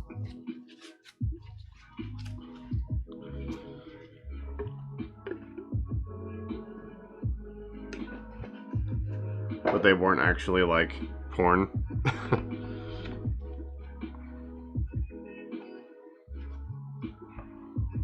Alright, so I gotta do the new bottle. That's empty.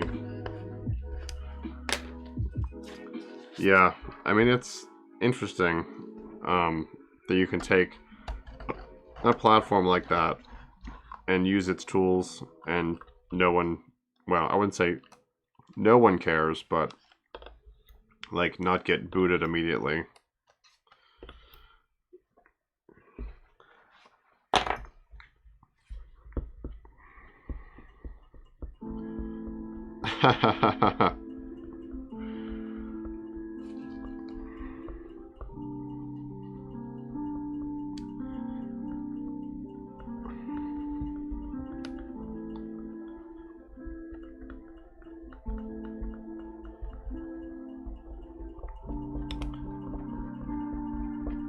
Yeah, Reddit's pretty savage. You gotta find like the smaller subreddits that are more focused on like what you're doing.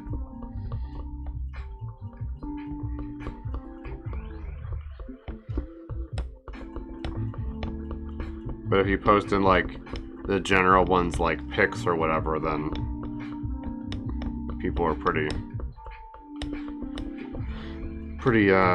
negative, which sucks, but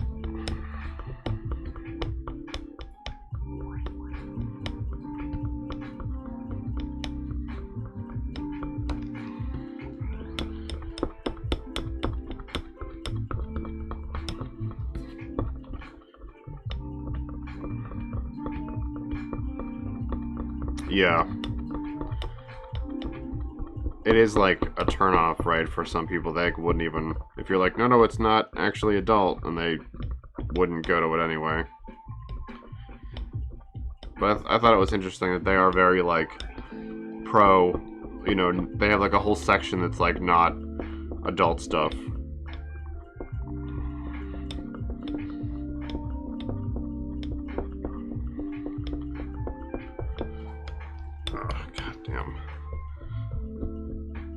Stuff like so thick it tears out my arm.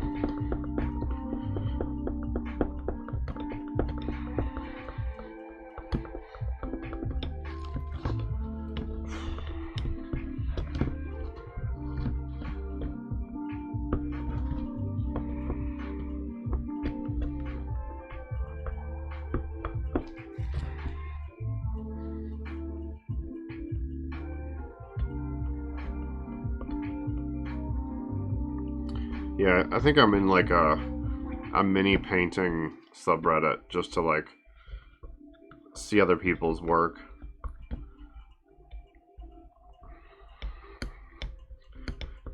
Painting stuff is definitely an area that I need to practice.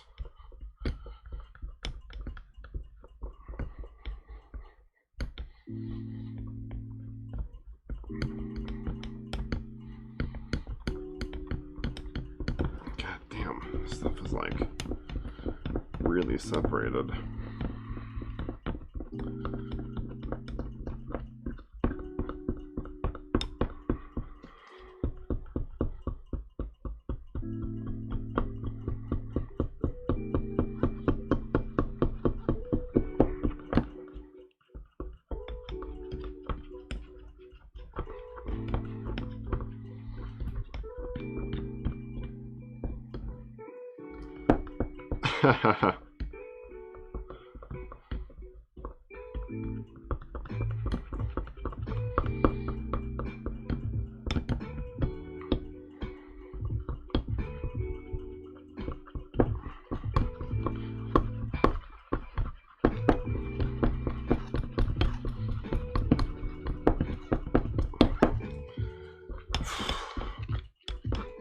I need a nap after stirring this damn thing.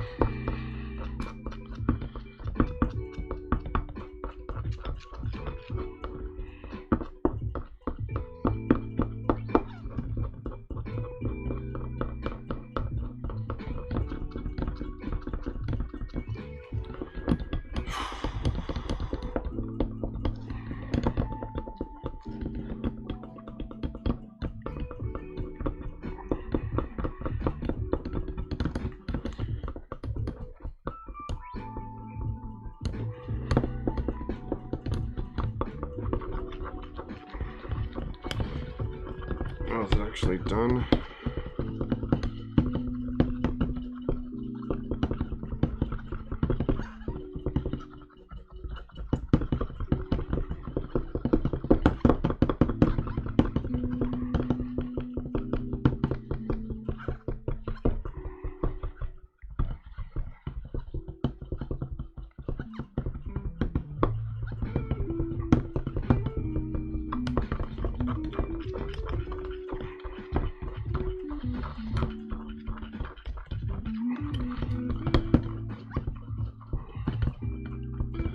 Yeah, I've got a bunch of like old shitty brushes.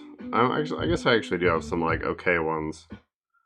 I was trying to get into watercolor like a couple summers ago because I think it's a cool like style or a medium, not a style. So I have like I bought a pack of like mediocre brushes for that, so I have those. No like really tiny ones though.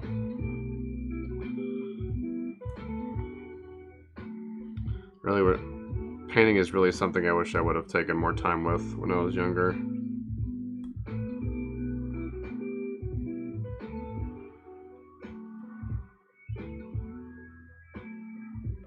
Okay. Hooey.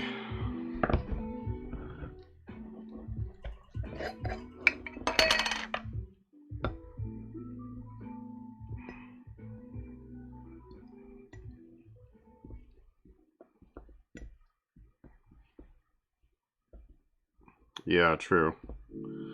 It's like I have been putting a lot of time in between these streaming sessions on like graphic design and trying to improve my like web presence and all that.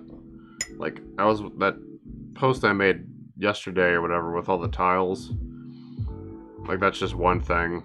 So there's like other stuff like that. I'm working on like a revision for the logo graphic that's like now black and white on the screen here. But because it was like cool at first, and then the more I looked at it, the more I was like, it's a little busy. I should try to simplify this. So I have a lot of like little things I'm messing with, and I switched over to Affinity Designer So I've been using that and trying to get better with it. Because, like, I know Illustrator like the back of my hand, but I don't actually have a license to it. Alright, see you later, Captain. Thanks for hanging out. Yeah, so I've been trying to, like, use that and get away from, like, my dependence on Adobe.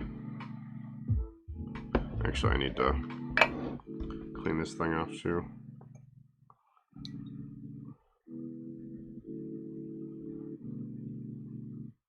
I like Affinity Designer so far. I'm pretty happy with it. It obviously doesn't have everything that Illustrator has. Like, I was trying to remake some 3D text I made in Photoshop, and it doesn't have like a envelope distort tool where I can like warp the text. So I have that kind of backburnered until I figure out what else to use.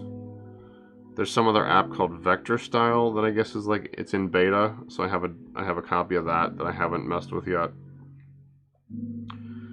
So I'm like doing all these things, so I'm like, I'm not even sure where I would like find time, except maybe like on a weekend, to do any painting. I gotta like get back into drawing too, because I feel like I'm not rusty, but just that I need to level up my illustration skills a little bit.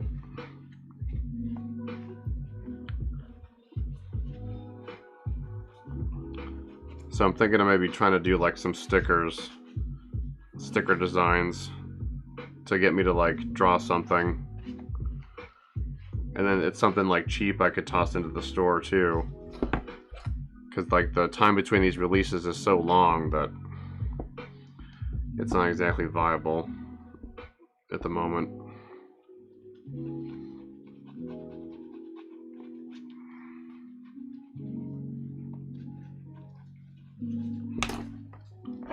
Alright, can I actually pour this thing now? Is this clean? Yes. That's clean. Okay. So now I gotta pour this guy.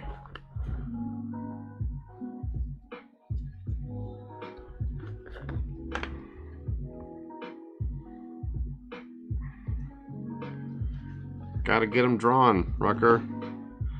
My buddy's watching anonymously, so he's like participating via text, so I'm just gonna pass along what he's saying.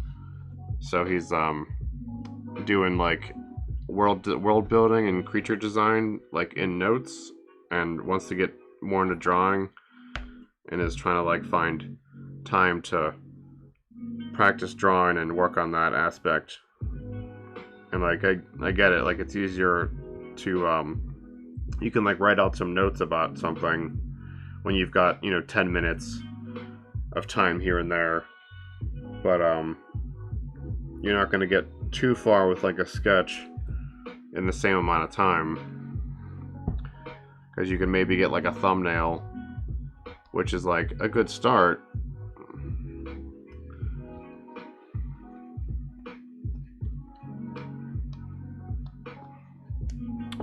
Yeah, I don't know if you're familiar with Ray Frendon. He's like this illustrator. It's just FRENDEN is his username pretty much everywhere. And so he was like posting about, a little sticker set that he's put up. And he does all these like cool like monster illustrations, and he makes a lot of he has like brush packs for Clip Studio, Photoshop, and all that he has for sale that are super cheap, and they're pretty cool if you use any of those.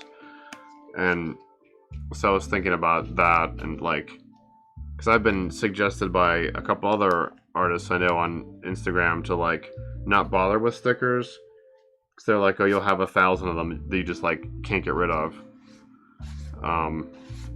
But it's like, like you're saying too, it's a good exercise to create something small, and that's like a different aspect than what I'm doing now, right? Like, it's not a mold, it's not a sculpt, it's its own thing.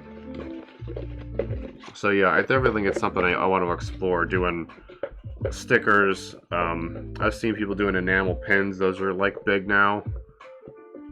I don't know what the cost investment is to have those made though. I know there's a few people that are making them by hand, which I don't think I want to do. I don't have that much time.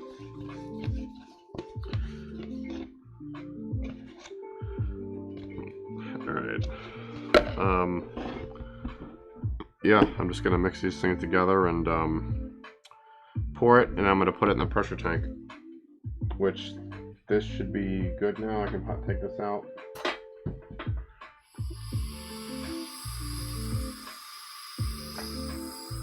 Yeah, I've been thinking about like what other things are good for small items other than stickers. Like I said, the pins, but you know, that's potentially like kind of costly to make.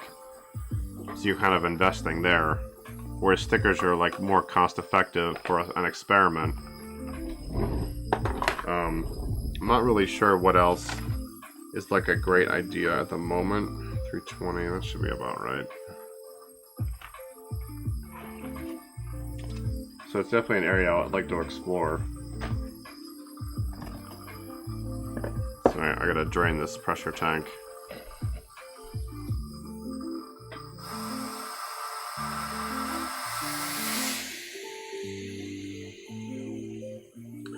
Yeah, so I was thinking about that too. I just gotta figure out what I'm even gonna draw, because like I don't have like characters yet. So it's not even like I've got, you know, notable things that I could do illustrations of. So I guess it would just be like I could use that as a path to just work on some ideas. Like sketch out characters or like stuff like that, creatures. And then just have something that's a little different than, you know, what I've got so far. Alright, I can set this guy aside. Yep. This might be set enough that I can pull it. Let me check it real quick. Still a little soft. I'll give it like another hour.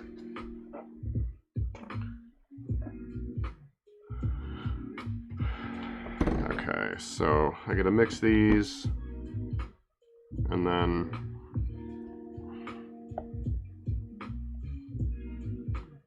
I should use the smaller container, but I don't feel like cleaning that thing right now. Oh, I have a clean one.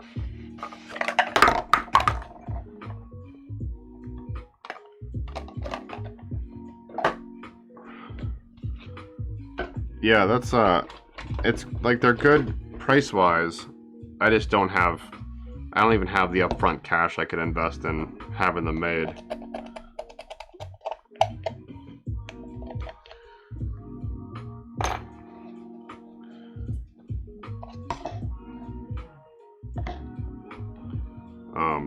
Like part of it's, I have that, you know, I put up that stuff about like the support donations or whatever, and like, you know, I shouldn't feel bad about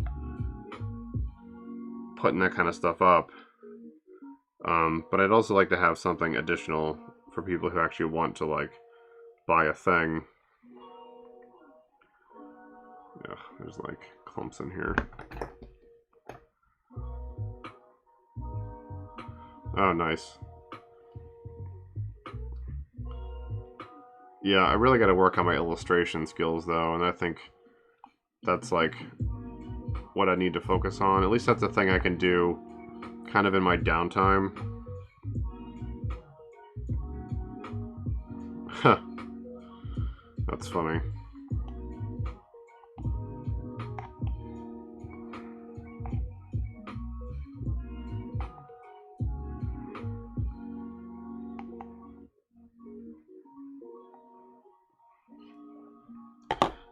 Yeah, that kind of stuff is definitely an area that I need to explore.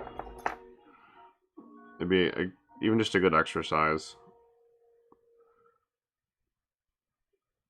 Because doing all this stuff has been really forcing me outside of my comfort zone, which is probably good.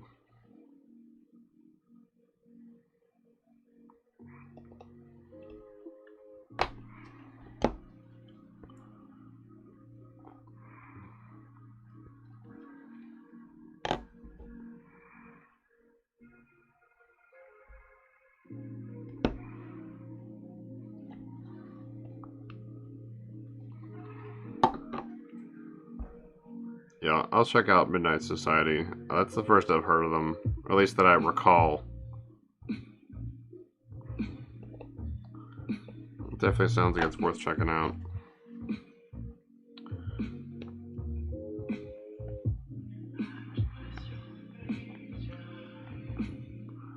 Alright, I gotta stir this stuff up because there's still like too many clumps from it being separated. I gotta make sure this stuff is like more consistent. I don't want to take any risks of it not curing properly.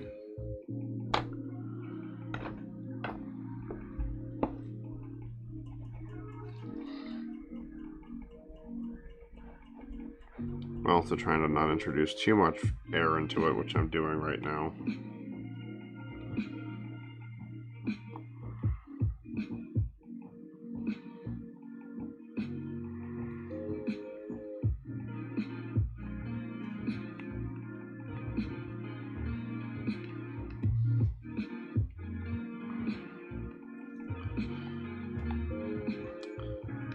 Yeah, I'm definitely into the pins. I've got several, and they're cool. I know it's just like cost-wise, that's not a thing I can look into, but I guess I'll have to look around and see, do a little bit of pricing.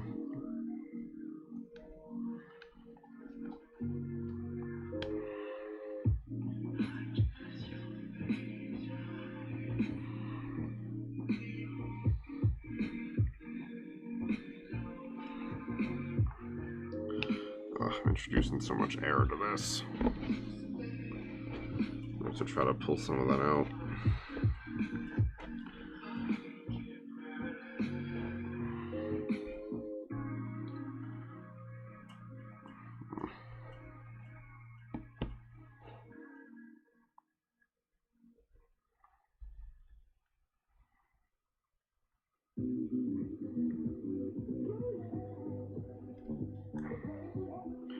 Yeah, I just need something smaller that's like I can run alongside the figures.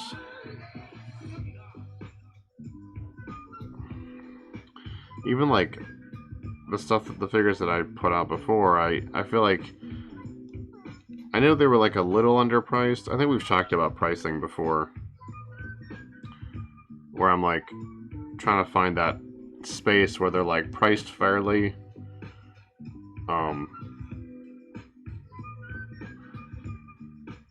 But then I see like other people that are putting out stuff and charging like $50 and $60 for it, and it's like it's nice, but I don't know. To me, it's like a different level of quality. I'm not trying to like come at anyone with that statement, but you know, it's a thing I worry about, that I'm undercharging, but I feel like there's not a lot of room for like price flexibility either. Like I can't be charging like, you know, $100 for a figure, even if it's like a lot of work to make it.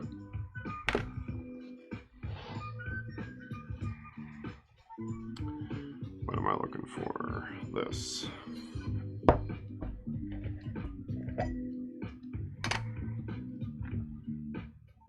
Yeah, and that's what I've been told by a couple other friends too. And I don't know, Switch is like a delicate space to walk in. Like I think the second wave will probably be slightly more expensive, but nothing like not like a significant jump in cost. They'll also like have more stuff than the first ones did, so there's that.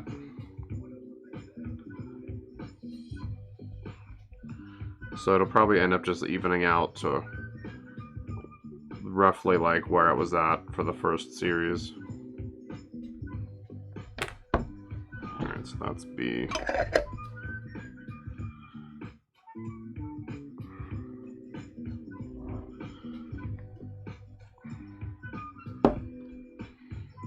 Yeah, asking people what they would pay is always kind of a loaded question, because like I mean, as like a buyer myself, right? Like, I obviously want to pay the least possible, but then there's like, you have to find that person's internal threshold of what they consider to be like too much.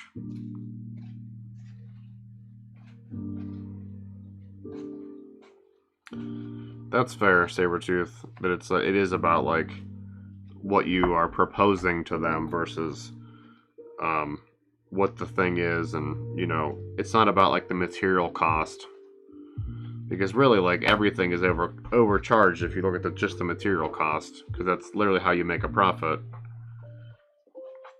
I think I'm just too hard on myself a lot, so I have that to like work on.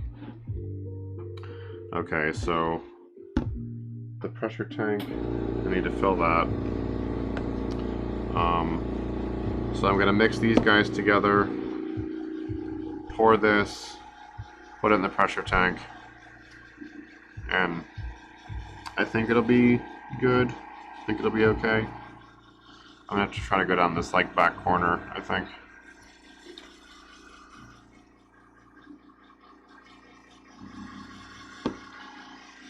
This shit like came out a little bit.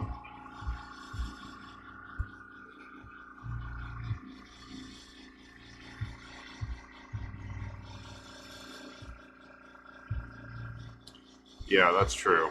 Anytime it's like DM me for a price, I'm like, oh, that's expensive.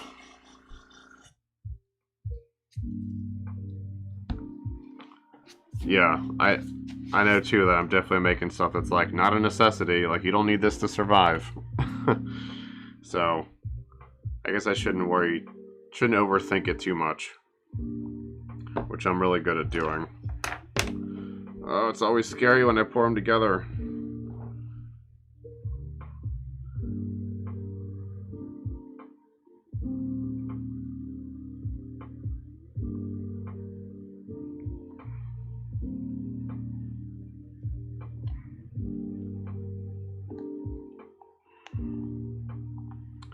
Every time I mix like A and B, I'm always like, oh god, what's gonna go wrong?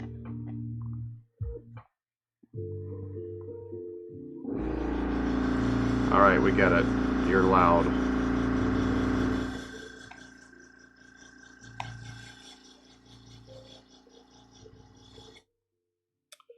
The pressure switch on that thing is not working right. What am I looking for?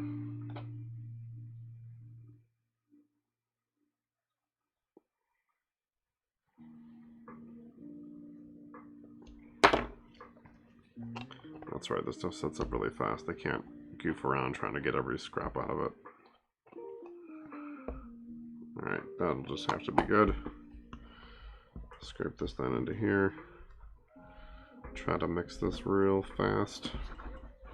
Probably should have used the more shallow one.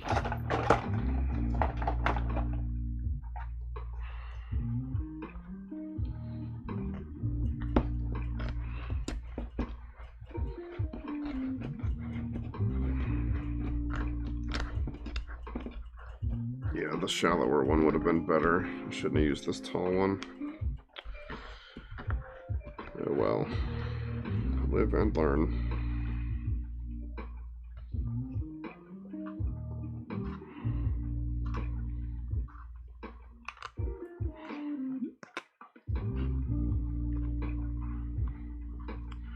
Yeah, I guess that's true. Like, the material cost is all it is, because like the cost people pay is like subjective.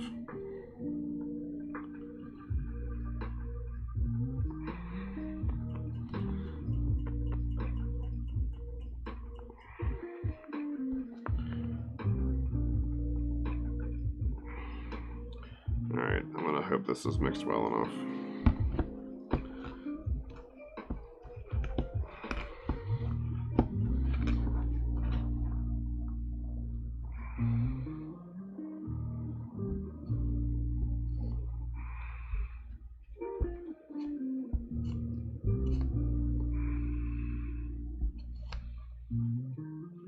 Alright.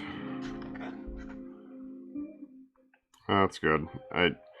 It like clicks on a lot when it's because there's something wrong with the switch. I just haven't had time to like try to fix it, or really, I don't even know where to buy the pressure switch. So there's that too.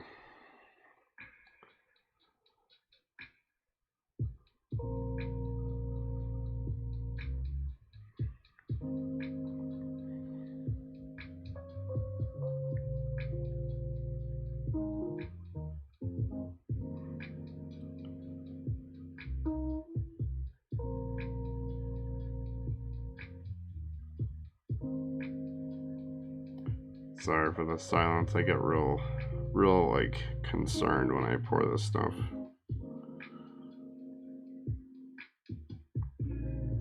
Especially this 20T, it's like, it sets up so fast that I get a little anxious when I'm using it.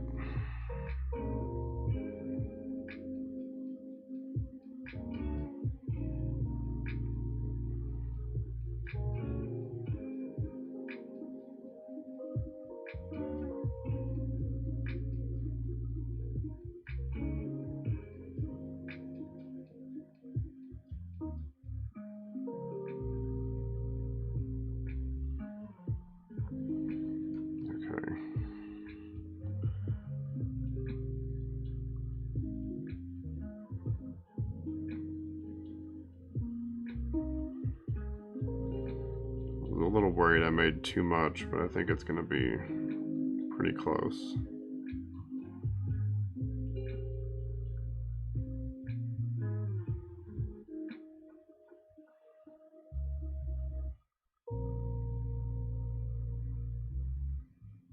No, don't go over the side.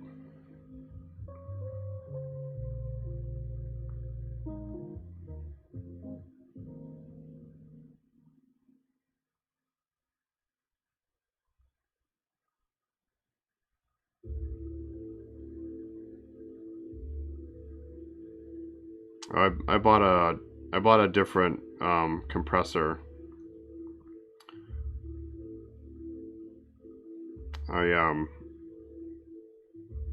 The one from Harbor Freight's like really loud. Like it's so loud I used to put it in a closet with like padding around it, like blankets and stuff. And I guess I'm gonna run over the side with this. So I bought a Campbell Hausfeld. It's a super quiet backpack air compressor, and it's significantly quieter. So that's what I'm using now, and it worked great. Like it still works fine, but its pressure switches seems to be off a little bit. I guess I could tilt this a little, but it's much quieter. Like the compressor's like 2 feet from me.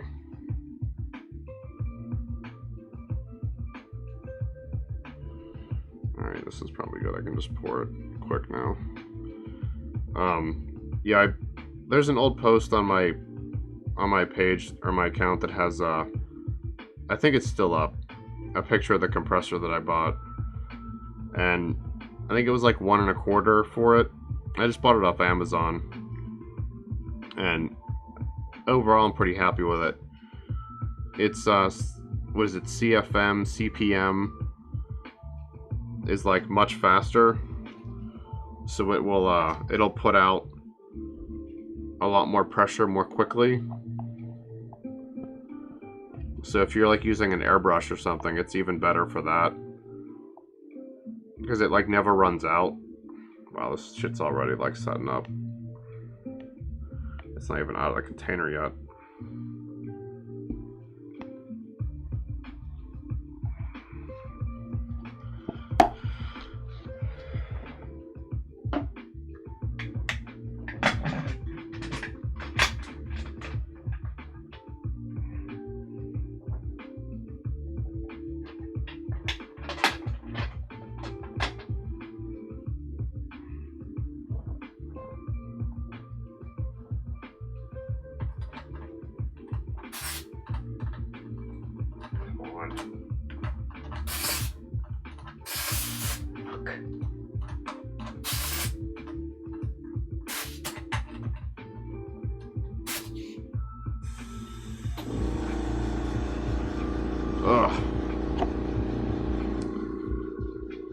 Stuff is so fast. And then I couldn't get this hose attached, so that was real frustrating.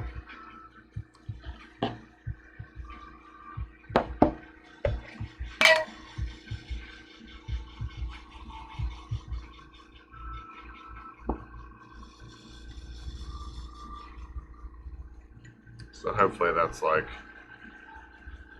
I still had time to compress the bubbles in that.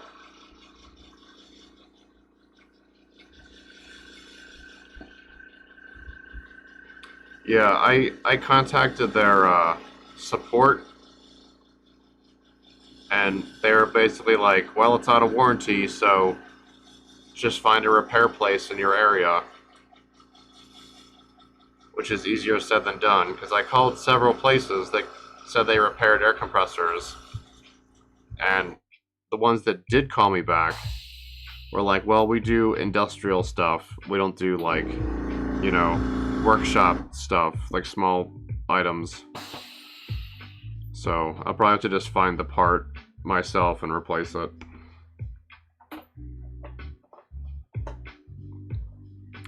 Which, like, it works well enough. It's just like, it fills to capacity pretty fast, so I just turn it off,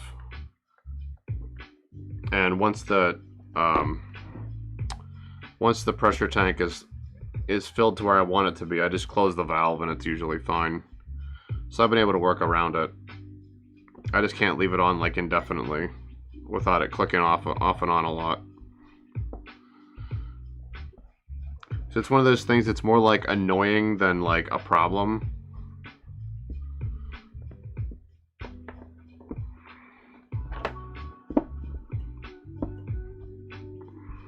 All right.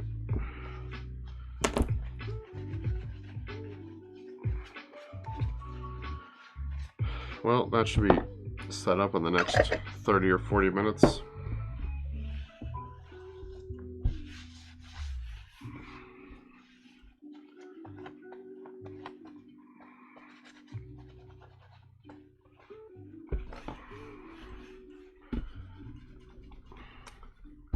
Yeah, pouring stuff's always a little stressful.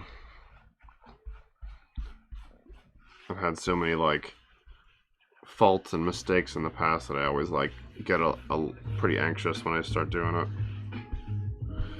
Yeah, that's what I was worried about too, was like the cost of the repair.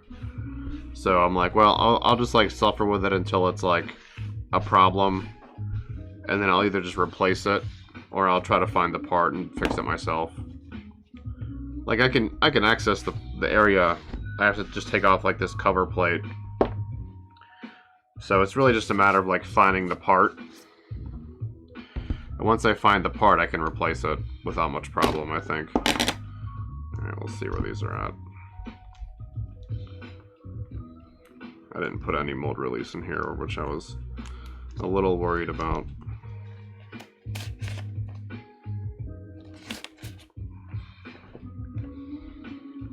Let's see. I guess I don't actually need this. I could have just clamped that over it.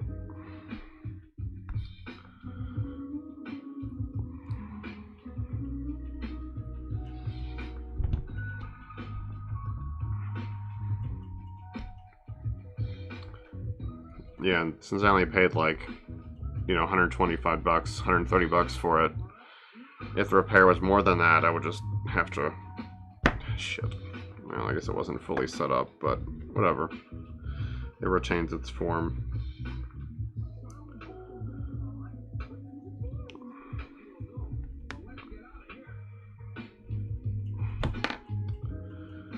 Thought this mold would be a little easier to pull these out of, but I was wrong.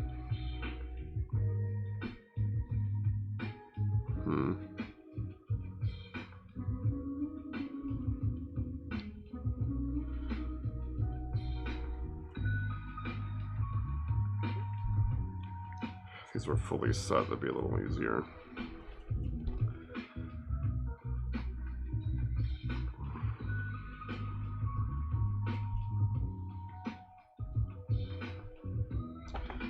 This one's too difficult. So I gotta cut it.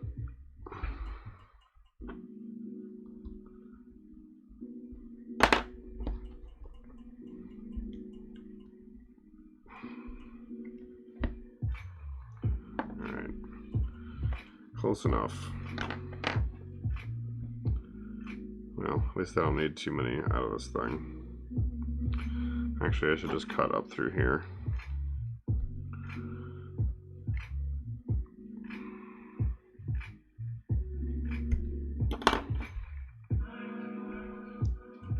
That'll make it a lot easier.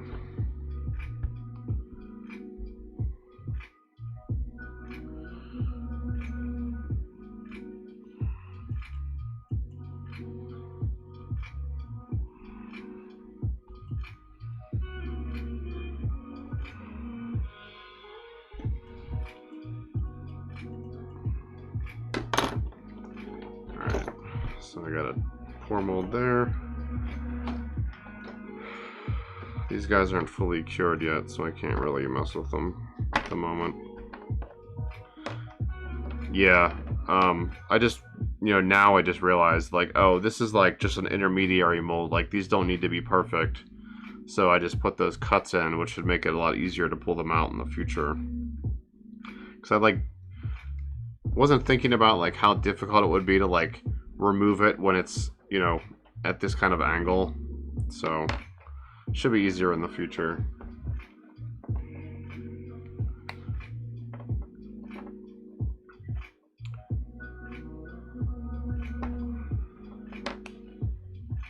I don't think they warped. I can't totally tell, but I guess it doesn't matter. So we'll stick this guy in with our other ones.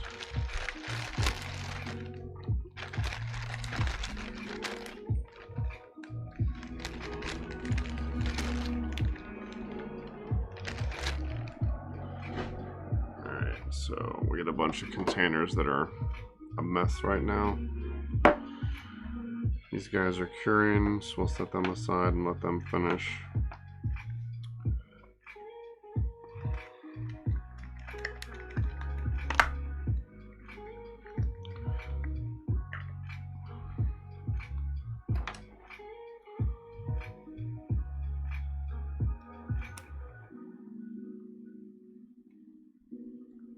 Yeah, I gotta let those set longer because this is still very soft, and it's supposed to be it's a hard resin. Yeah, those are the ones that I poured right off the bat after when I opened that mold, because these are just gonna be a base, so I'm gonna do what I did here. So I'm gonna saw these off, and then I'm gonna make attachable feet. So I just need the feet. I don't need the rest of the leg.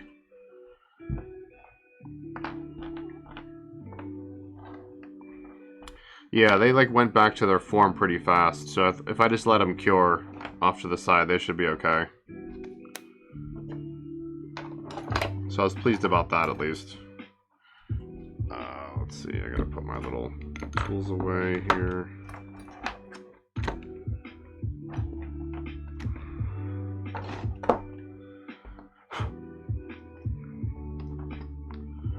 Put these guys away. I need another towel.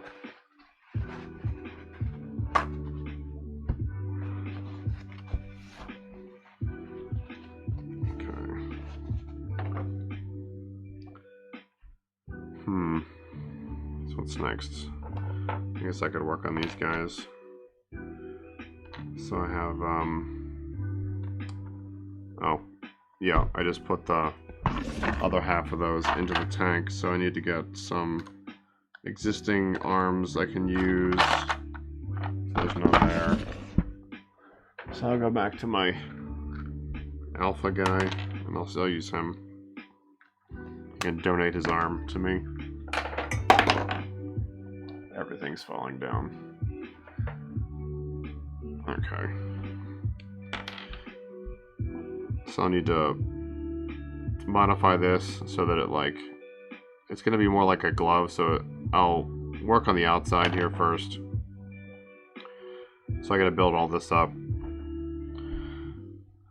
So I'm just going to score this, put a bunch of scratches in it so I can add clay and it'll have something to stick to.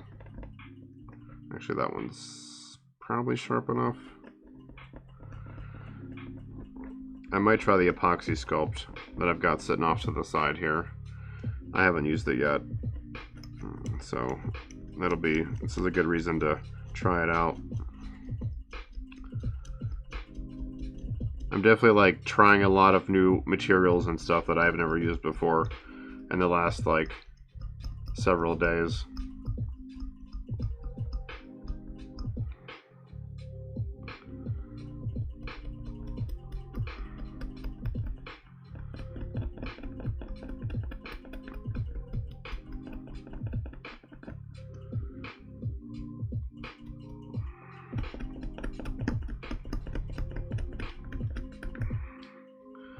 There's like air bubbles that got stuck in the hands here. I also have to make little cuts in the mold later when I go to make another cast. But this is like, I'll just fill those in with clay. So I'm just gonna score this whole like perimeter. So there's something rough for the clay to grip onto because this resin's very smooth. Yeah, we'll just work on this one side. Where's the Apoxie Sculpt? Alright, here it is. I could also use Sculpey Firm because like this resin, I can bake this and it's going to be okay. It's pretty heat resistant. But I would never use this stuff, so I've read good things about it. Lots of recommendations.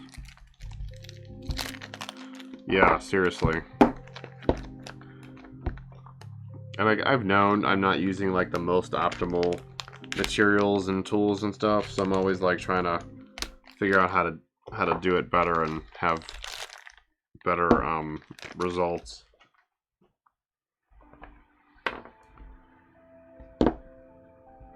Let's see, do you need to wear gloves with this stuff?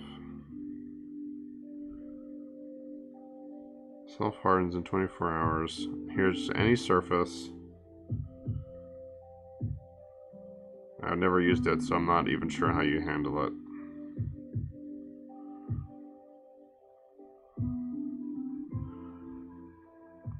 It says it sticks to any surface. Does that include your hands? Sticky and most adhesive. 1 to 2 hours, easy to work with. 2 to 3 hours setting up. Formable detail. 24 hours, hard cured, waterproof. So I assume you're using like 1-to-1 of this stuff. Let's see. Directions for use. Oh, wear gloves. Okay. Equal parts A and B. Retrieve parts with different tools. Knead together for 2 minutes until thoroughly colored. Allow it to sit for 5 minutes before handling. Work time is 1 to 3 hours. Smooth with a wet finger, brush, Q-tip, or sculpting tool. Self-hardens. Alright, so I guess I gotta use gloves. I'm gonna get a new pair because that pair is sweaty right now. Yeah, I'm really interested too. I've seen enough people rave about it, but I've only used Sculpey Firm, so I'm really curious how this is gonna go. I hate working with gloves with stuff like this though, because they get like loose. So I feel like it's difficult to handle it. Yes, I write L and R so I know which side is the outside.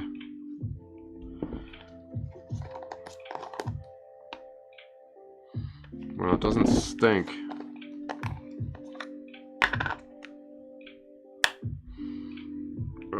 one smells kind of bad.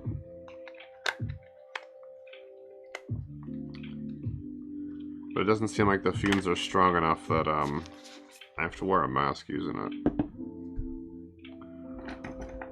Let's see. So it says to use different tools, because I assume it'll stick to itself.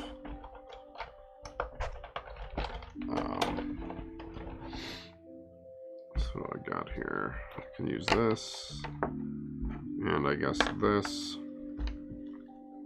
I wonder what kind of solvent you can use on this stuff. Doesn't say.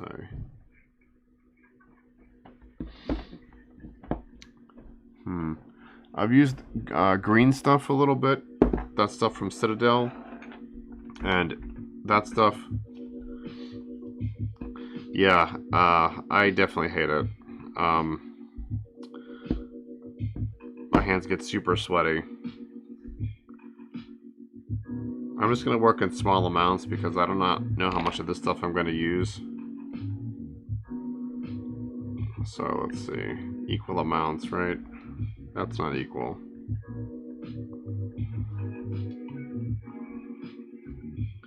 That looks fairly close.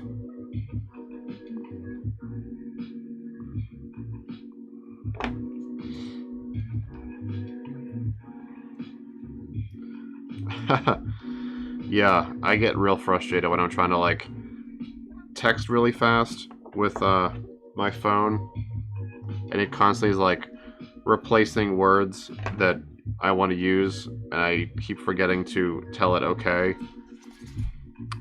It says to wet hands. I'm gonna use a little bit.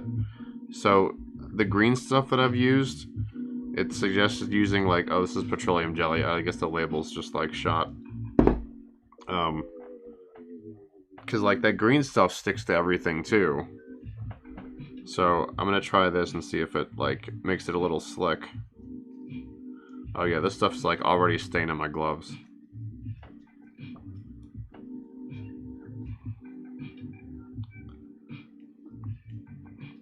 I think I would have preferred a different color. I don't think I like black already. It's hard to see detail.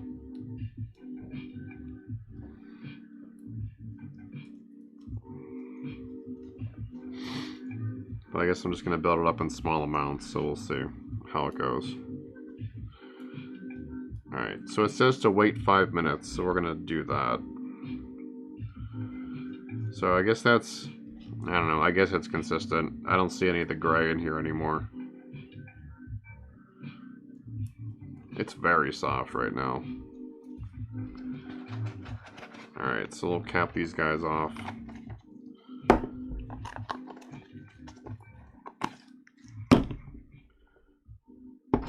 Set them aside. Got that there.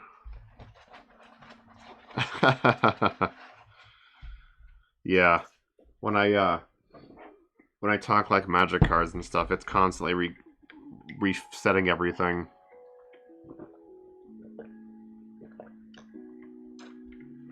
Gets real frustrating. Alright, so it says to wait 5 minutes. So I gotta wait 5 minutes for that. So it's what, 4:45, so we'll wait till 4:50. What else can I do? What are we gonna do in the meantime? I need a peg. I think I've got some in here. That one's not good. That one's not good. No. That's not great either, so I'm not gonna use that. Alright, I gotta go into my parts bin, I think. So even that's got a notch in it.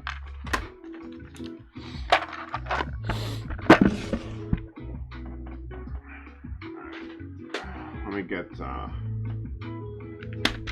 this guy. Stop.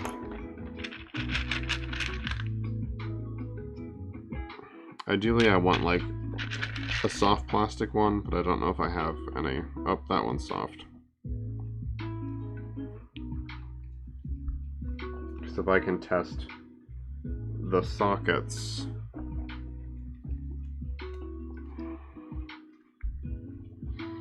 for like alignment, it helps. And the softer plastic ones let me do that.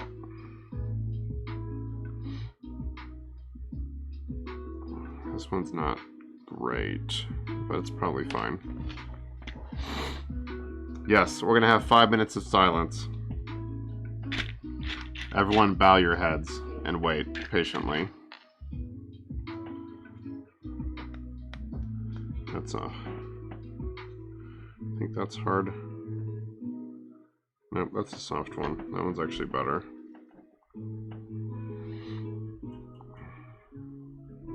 Oh, it's like very loose.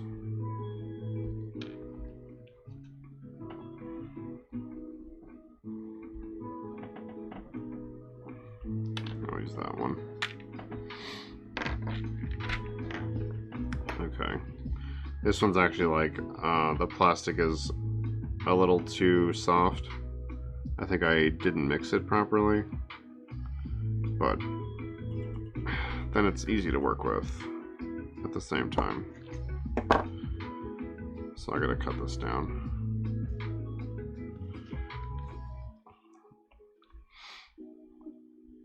One of those times I really hate gloves. It's hard to hold on to small things.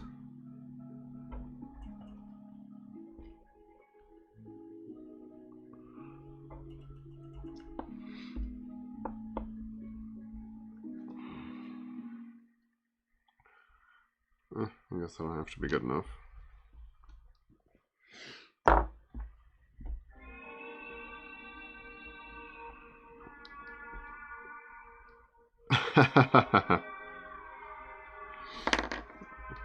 You want to get that lag back for you? I could probably make it happen.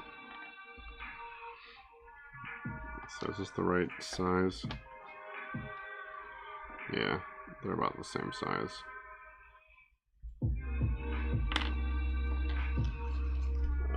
Where's the Dremel?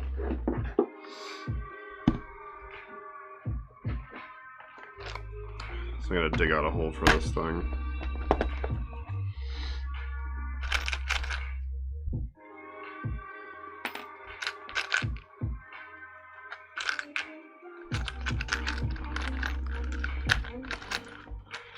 Should probably actually wait till I've got the thing like mostly made, but I'm impatient.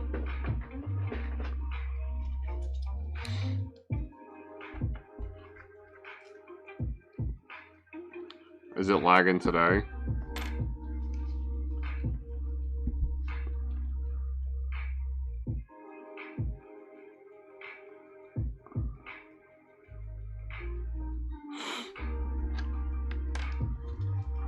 It shows me 0 drop frames, so I'm not sure like how accurate that is.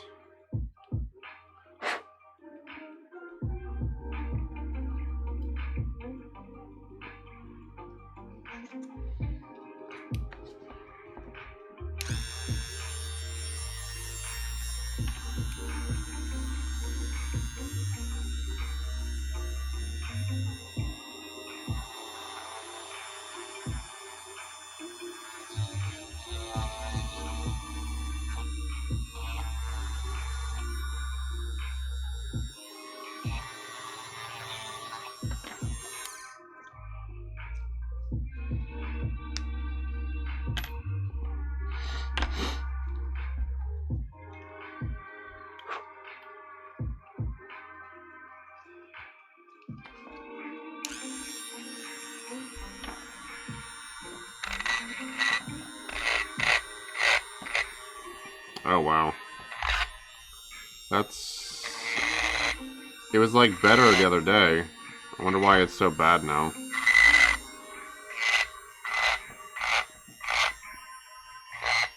Sorry, that's very screechy. I need to find a different bit. Yeah, I don't know what to do about that.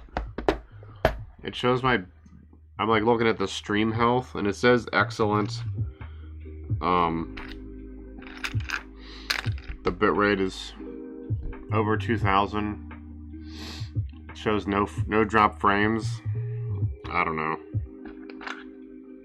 Might just be a thing I can't really affect.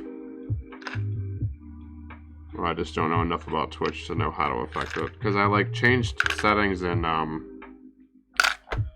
OBS to try to improve the rate.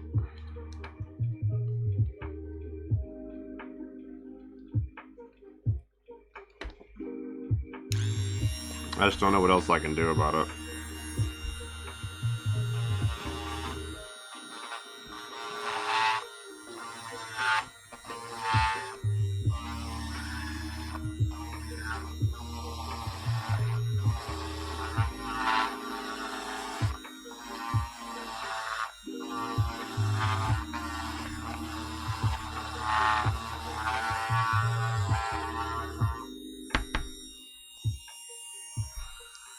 Okay. How's the response in chat though? Like if you're looking at the chat and you type a message and then I respond to it.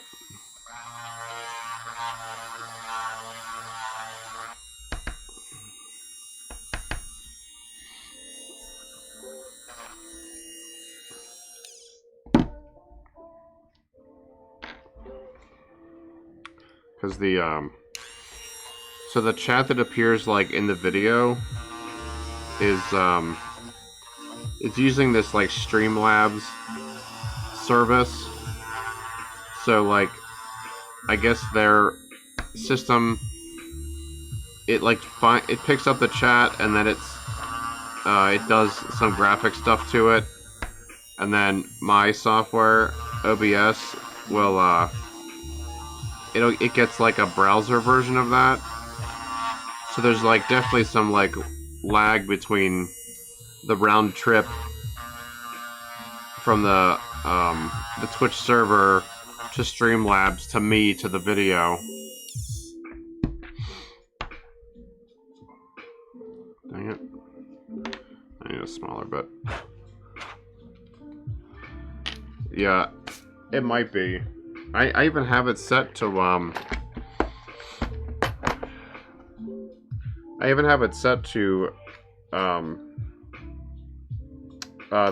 there's a server in Phoenix, so I have it set to that. Like I have everything set as far as I have read, because I looked at it over the weekend.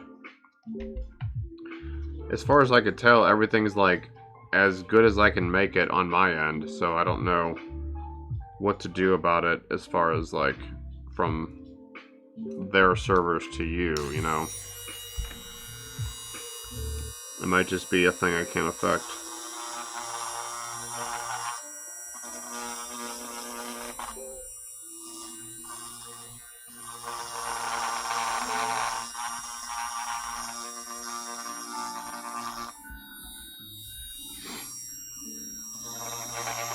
Well, as far as like the chat, if you like post a question, right? Because then I'm looking at the chat on another device. So as far as I know, I'm seeing the chat live. Well, I mean, obviously it's all live, but like in real time. So if you post like a question, I wonder how and I see it and I respond to it. Like, I wonder how long the delay is getting back to you when I like, you know, audibly respond to it. Oh yeah, look at that shit.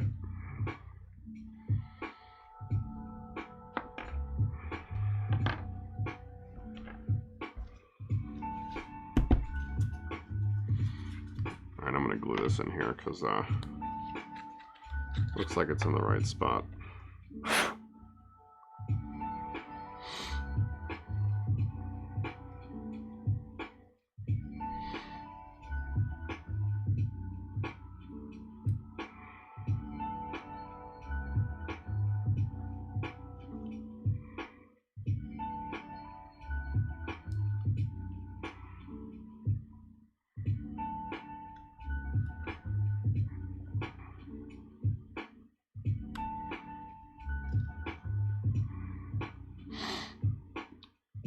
Yeah, I've been thinking about, so I just saw your message now. I'm thinking about maybe trying to stop using that, because I don't know how important it is to like see my reply in the video, if that's like more important, or like are people typically like, I mean, I assume you're seeing it through like the live chat so that you can interact.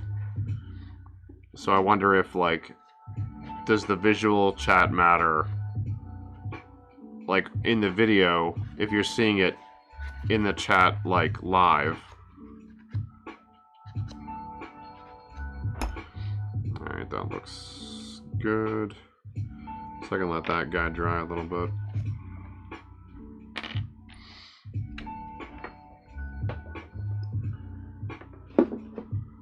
Well, I guess I don't actually need to let it dry that long. I'm gonna clean this mess up and see about using this clay.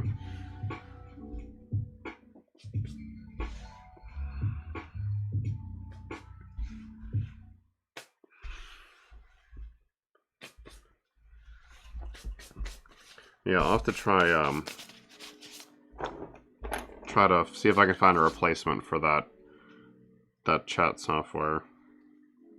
Well, not the like middleman stuff. See if I can replace that.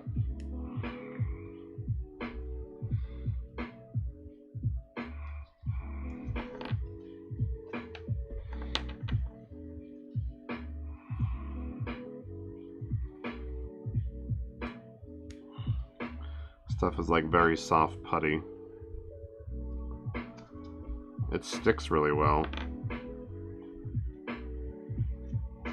A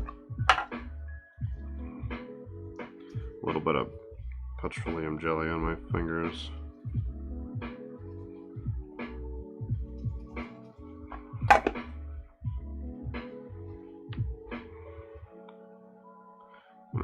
I wonder if I even need to score it with this stuff.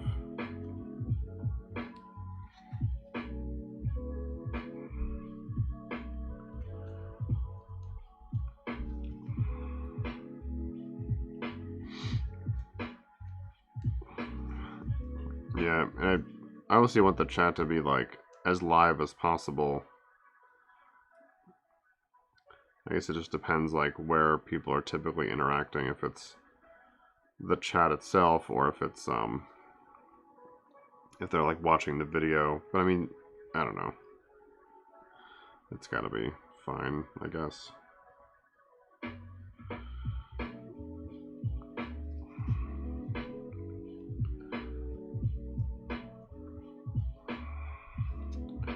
So I kind of want to make like a cuff around this, and I'm going to use these as like the guide of how tall it should be.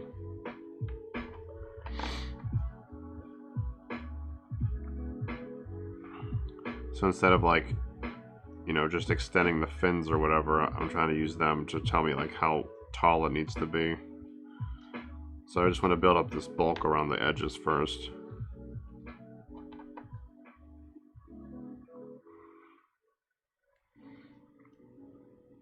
Yeah, looks like it was better with the score marks. It sticks a little bit better. So I'm gonna add some of those. Yeah, it's like I'm not even watching. Obviously, like I'm not watching the video. Like it's off to my side on the computer, but my iPad is in front of me, so that's like I'm seeing the chat as you type it, or you know, hit enter. So I don't know, like if the delay in the video is important, if like interacting with the text chat is more real time. I don't know if like displaying the chat in the video, I feel like it's only useful for like the VODs later and YouTube, so people can see, like if they're watching it later, can see what people are saying. So I can see the delay there being like a little slow.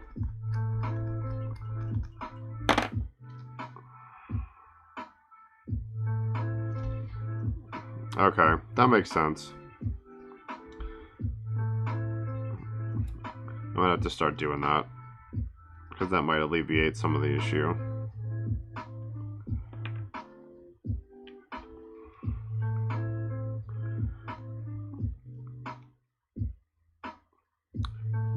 it's still such like a new medium for me because I'm so used to like just posting and, you know, replying to like text comments.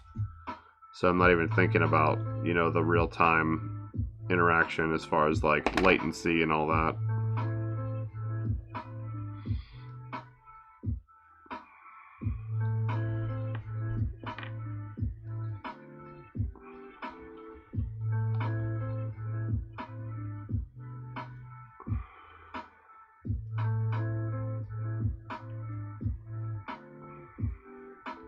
So I'm still learning. Every day I feel like I'm learning something new about all this.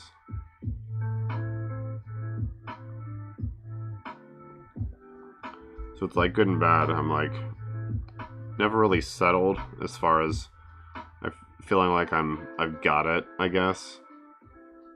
But then it gives me something else to like learn about. I don't want to put too much pressure on this peg. It's glued in, but I don't want to mess around with it too much. I don't need it like bending or whatever. I don't want to smear glue on the peg.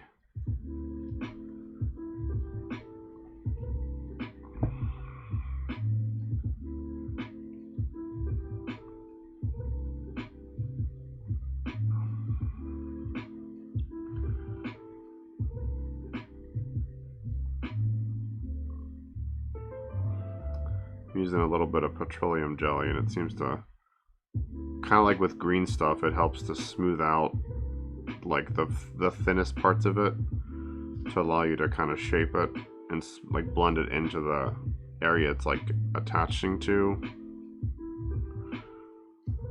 At least for now, until I sand it down later.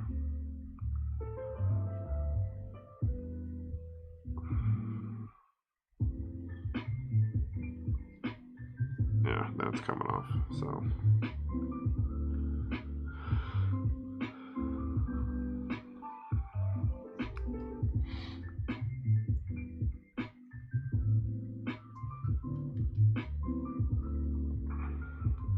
Definitely look kind of weird, this material. I think I was pressing down too hard on it. Looks like it's sticking to the resin, but like just slightly. So I think you have to just build this up in layers. I don't know how well like putting down a big clump of it will go. I assume it'll still cure overnight in the same way. I don't know if it will like, it might be harder to sculpt on it in like thick layers as opposed to thinner ones, because it's like very soft. If you had like a big clump of this, it looks like it would all just kind of like move as a mass if you press on it too. Because even like the small piles of it I've got here are wanting to move and like deform.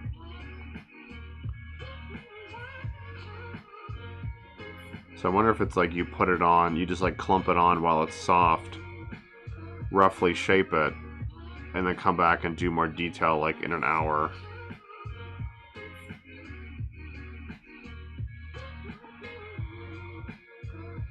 Because it doesn't really maintain a shape right now.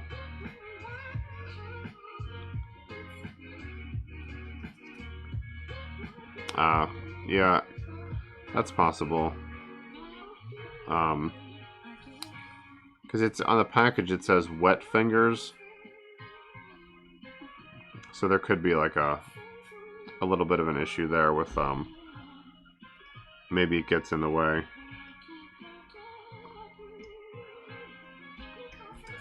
The petroleum jelly works pretty well with the green stuff. I know this is a different material, but I just have this lick it.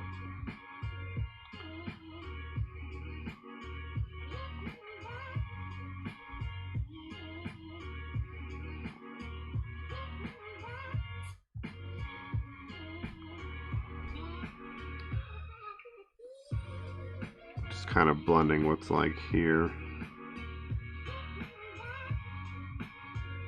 obviously it's like picking it up.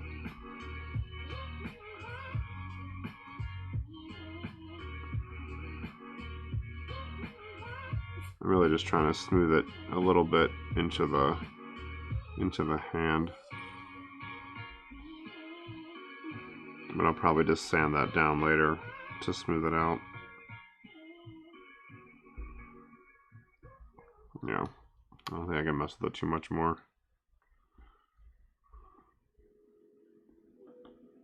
So let's see.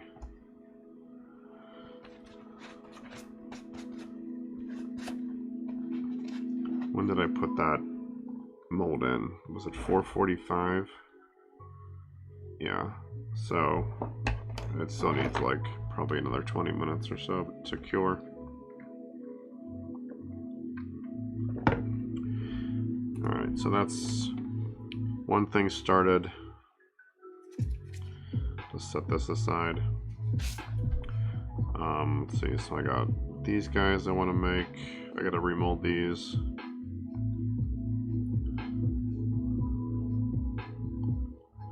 That looks mostly okay. I gotta fill this in kind of the same way I did here. So we'll take off the gloves.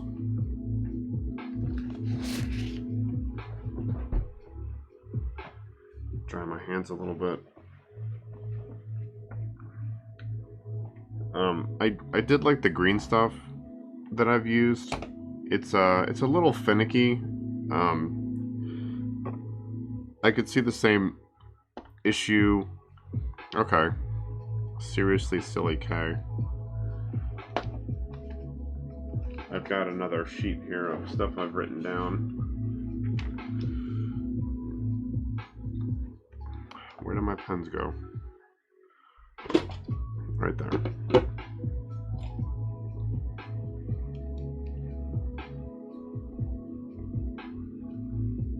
Seriously.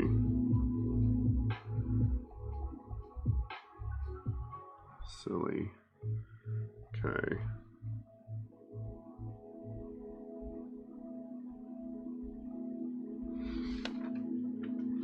Yeah, I'll take a look at that one.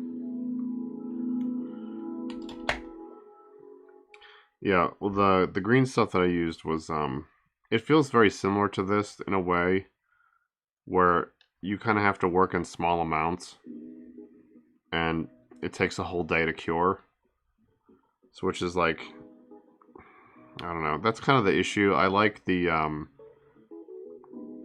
Sculpey Firm because I can sculpt like thin layers and then bake it, let it cool for a little bit, and then sculpt more. Because with this stuff like epoxy and green stuff, I feel like I can only sculpt, you know, small amounts each day, and I have to set it aside. So like I get to work on it for an hour or 30 minutes, and then it's like I gotta wait another 24 hours to like work with it again. It's like I don't love that, but I guess if it gives me more control, then maybe it's worth it. I don't know.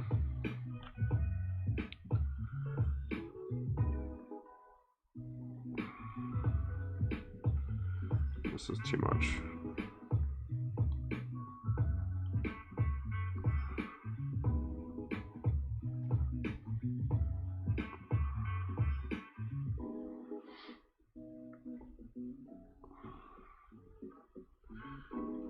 Just gonna pack this stuff in here and then I'll come back and form it.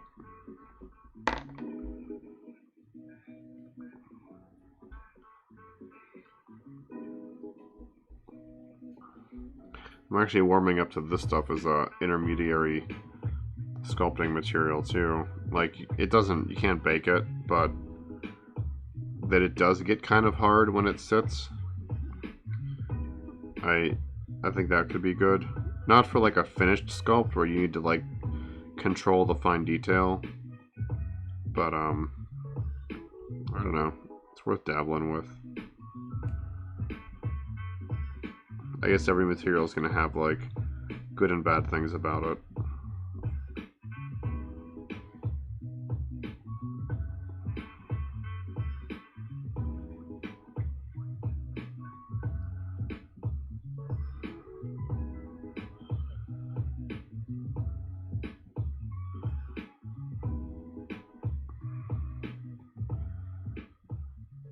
I just want to get these guys like ready to be remolded.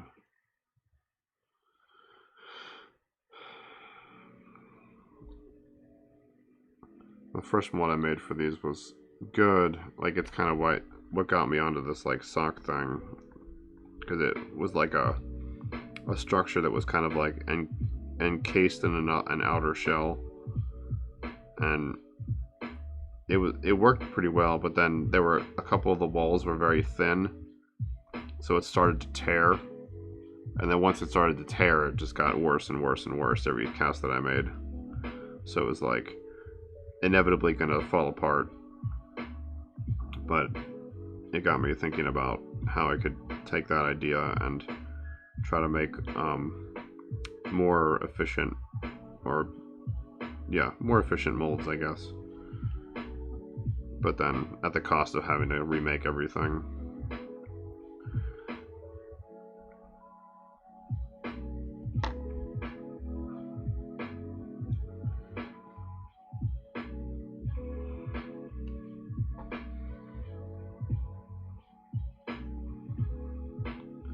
Oh, that's too much. I almost wish I hadn't used this polystyrene, so I could have just used Sculpey Firm and baked this in between. It would have been a little easier. But I could see using the Apoxie Sculpt for this. These like really thin areas where like you kind of need to build up on it. And once it's like so soft, you can't really do that. But once the Apoxie Sculpt cures, you can keep stacking clay onto it. And that it like is self-adhesive. Seems like it'd be really good. The green stuff is a little weird, because it like doesn't get super hard. It still, even when it's cured, it still feels a little soft. So it's hard to get fine detail into it. I don't know if there's, I guess you can like offset the mix instead of doing it A-B equal. You can use more of the green to make it harder. I forget which one is the harder of the two.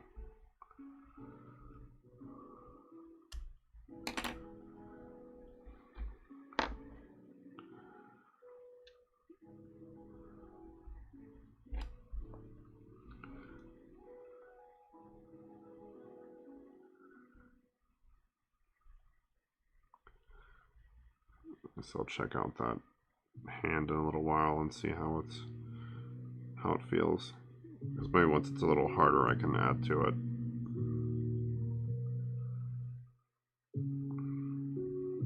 So what? The first hour, 1 to 2 hours, easy to work with. So I guess it's very soft. 30 minutes, sticky and most adhesive. So I guess you put it on, wait an hour, work with it more, and then come back like in 3 hours and do your finer detail. Yeah, green stuff's okay, but I kind of like got annoyed with it really fast. That's kind of what pushed me to try and to buy some Apoxie Sculpt to see if it was any better. Because like it seems good, and then like it can be difficult to work with. And then I've also seen people like rave about it, of course. Milliput.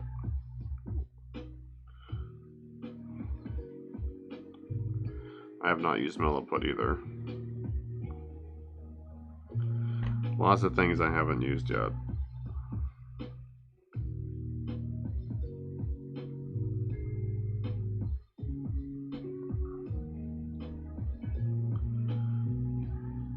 It's not quite smoothed out.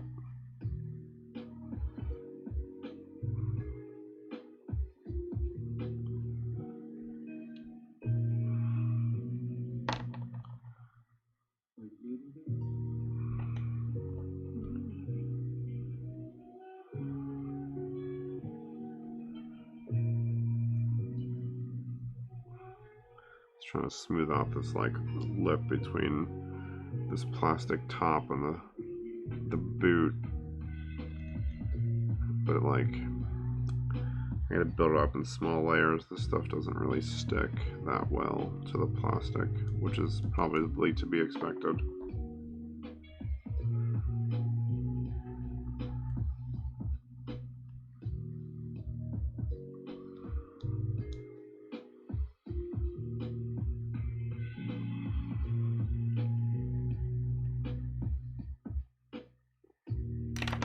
Yeah, I don't have a favorite materials yet. I haven't worked with enough things long enough to really kind of know what I feel like is the best thing quite yet. Hopefully I will soon though, as I'm going to be making more parts from scratch and doing more modifications to make new stuff. I'll get a lot more experience in the next few months.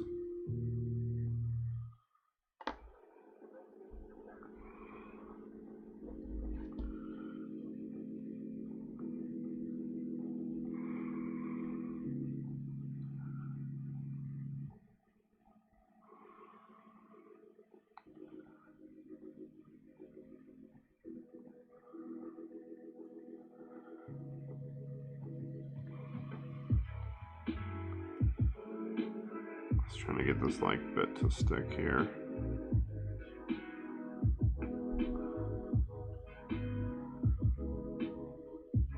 Yeah, I noticed that too. The way it's packaged, that the edges of the A and B start to set up.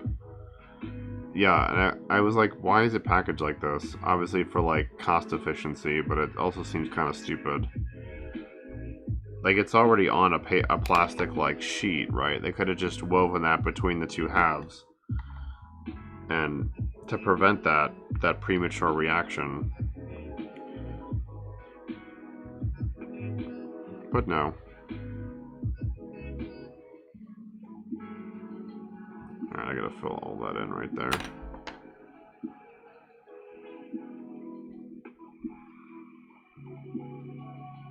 There's like a big dip between the top of this. I need to like round this out if I can. I don't know how well it's gonna stick, but I guess if I just go in small amounts, I can probably get it to stick.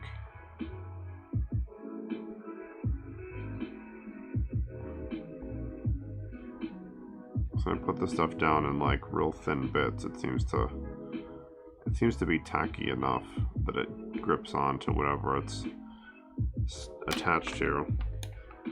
Like bigger chunks and it just like falls right off.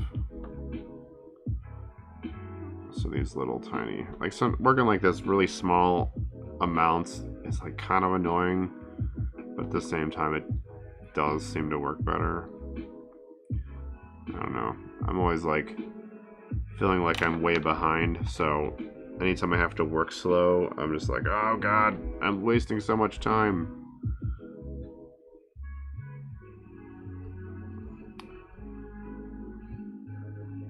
I just have to get over that.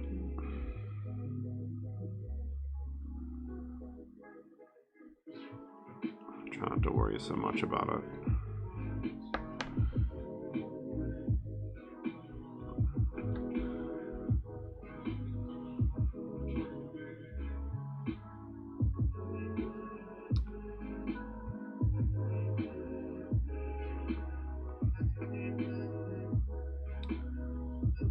Yeah, I can see that. Them trying to get you to rebuy materials more than once. Yeah, if you can make it expire before you're able to use all of it up, then it forces you to buy more, which works for them. And then maybe you just get frustrated and you just buy pre-made miniatures anyway. So then they got your money for the product, like the sculpting product, and they also got your money for the pre-made stuff because you got tired of like wasting money on sculpting products that go bad. And yep, I'll be here.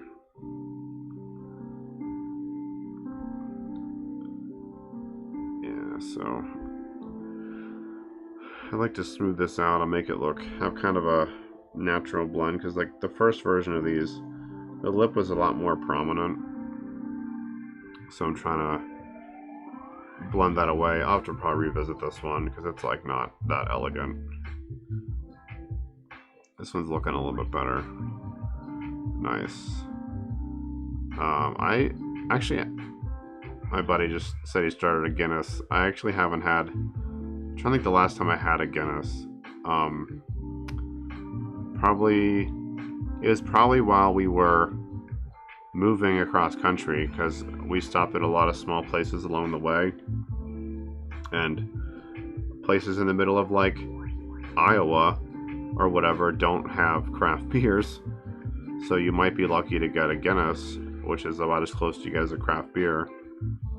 I used to drink it more often because we would go out to like a bar or whatever, and I would start with an Irish car bomb.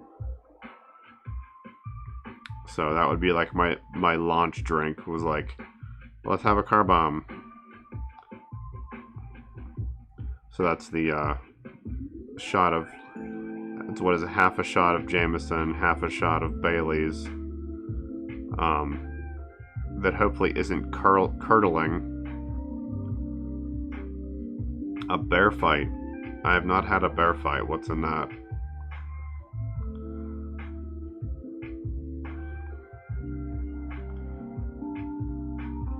And there's like a lot of variations of like different Boilermaker type of drinks, where it's like, you know, a shot of something in a beer of some type. Jaeger bomb chased by an Irish car bomb. Oh my god, that sounds like a lot. I think I've only had Jaeger like once or twice in my life. I've never had a Jaeger bomb.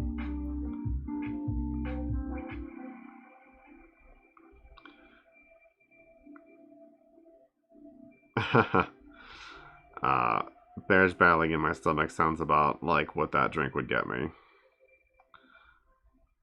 So, Sabretooth, you've had friends almost leave Warhammer in the last year because of companies making them buy stuff marked up. Yeah, I mean,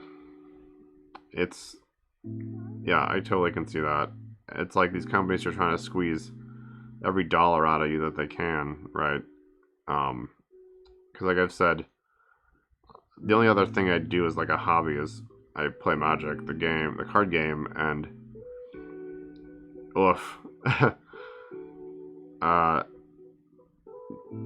So many things. Yeah, I fortunately have never been injured from drinking car bombs. That sucks that your last experience with them ended in that way. And Rutger will have to you'll have to make some you can handle the Jaeger bombs and I'll handle the car bombs, and we'll fight about it. We'll bear fight it.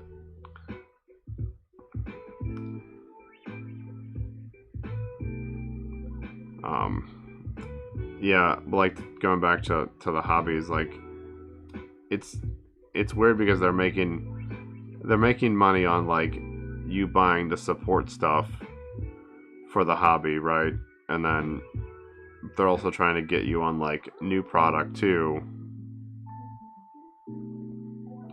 That's happening to me in like in Magic. Everything's like getting more expensive, and they're just like pushing out so much product that it like literally just drowns you. Citadel paints are super pricey. Yeah, I've only had a few of them over the years. I had like one set years and years ago when I was like, I'm gonna try these out for painting custom figures, and it wasn't even Warhammer stuff. And yeah, they were pretty expensive just for like a base kit. I don't even know what they are now.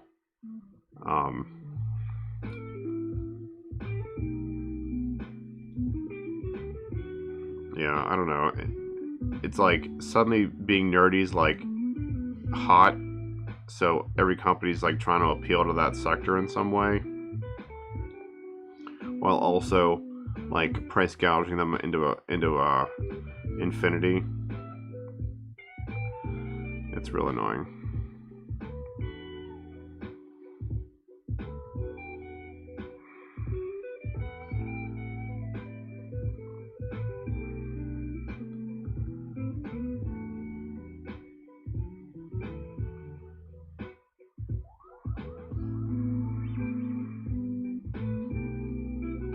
Yeah, that looks a little bit better.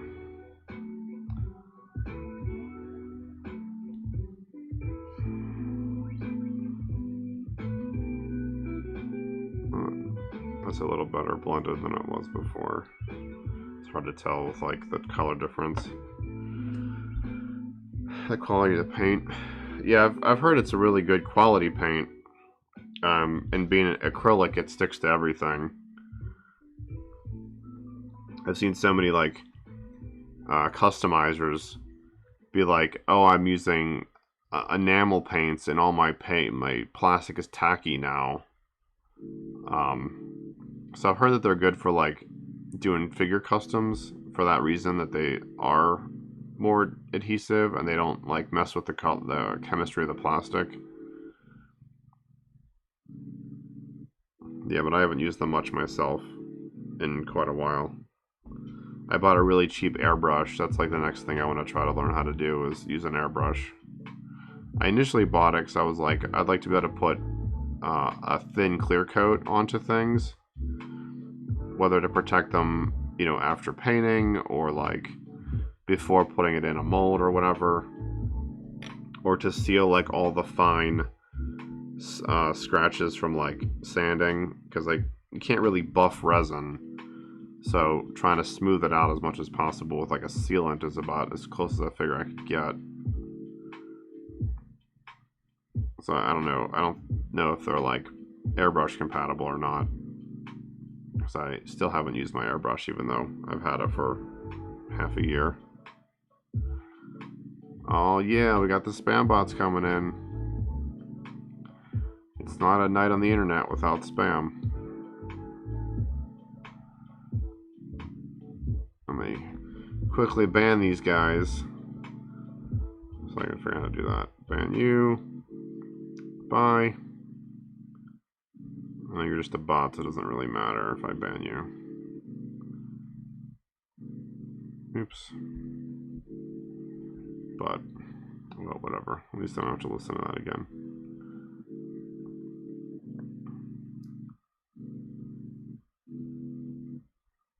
Yeah, I've got just a super cheap airbrush I bought from, I think I bought it online. I think it's an Aztec. I don't know. I can't remember what brand it is. Oh, it's a Testors.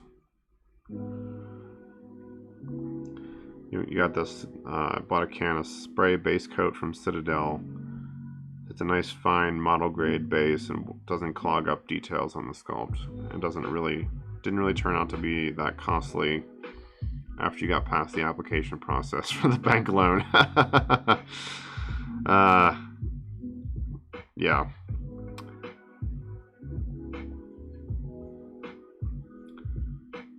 That's sounds about right.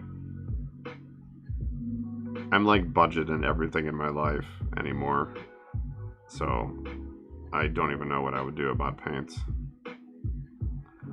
Cause like my partner makes all the money, I don't make any of the money until I like can get figures in my store, and that's pretty much the extent of my income. So till then, I'm just like, well, what's like the most effective and least expensive way I can do this thing?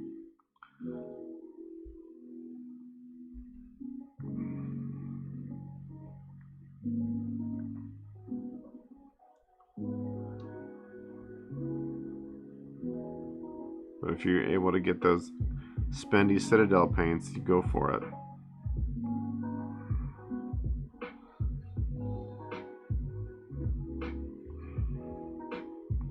Still got a weird gap here.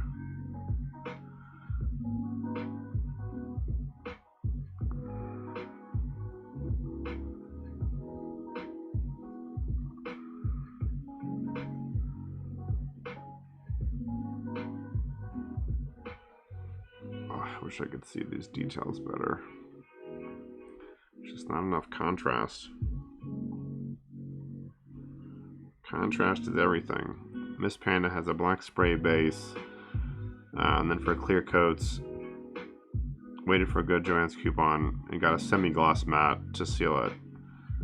Nice. I've used like I've used matte spray mattes before, not spray matte, but like MATTE mattes, and I've been pretty happy with them. That was what I used. I've used it to I've used like what Model Maker's spray matte to like seal drawings and stuff, like pencil drawings, so that it wouldn't smudge anymore. I mean, I can use a fixative, which is that's basically what I'm doing, is using it as a fixative.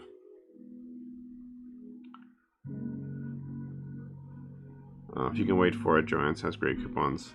That's good to know. I actually don't even keep track of coupons, so it's good to know that like I should be watching out for those. And others who may be interested in purchasing supplies. That still is not smoothed out.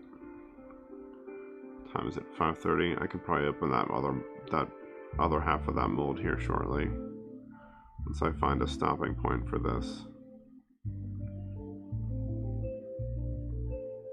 I'm curious how it came out.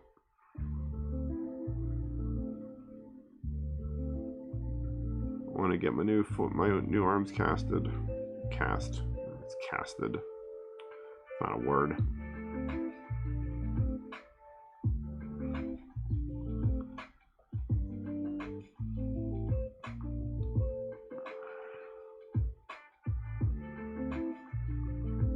Damn it, Rucker, now I want car bombs. Come on. I'm gonna go downstairs and tell my partner, and she's gonna be like, well, I guess you can go spend all your money on things to make drinks with. So, and then I will. I'll walk over to the beer store.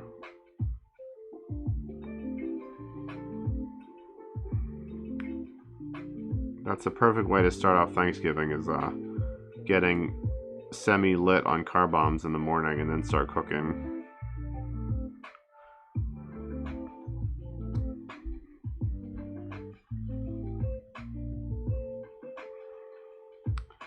Let's see, this looks okay. Yeah, laying on this clay in really thin layers is actually working fairly well.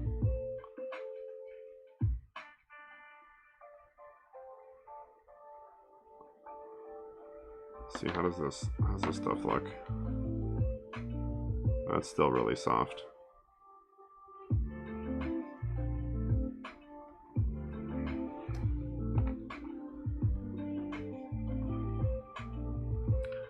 Okay. I should have assumed that they had an app, because, I mean, who doesn't, right?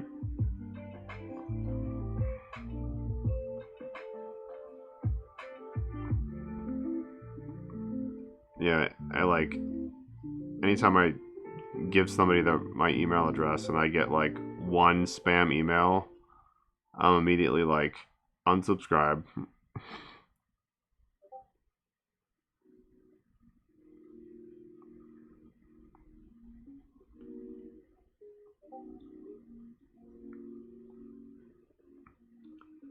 Alright, that's in a better spot, but it's not done. I really want to open that mold.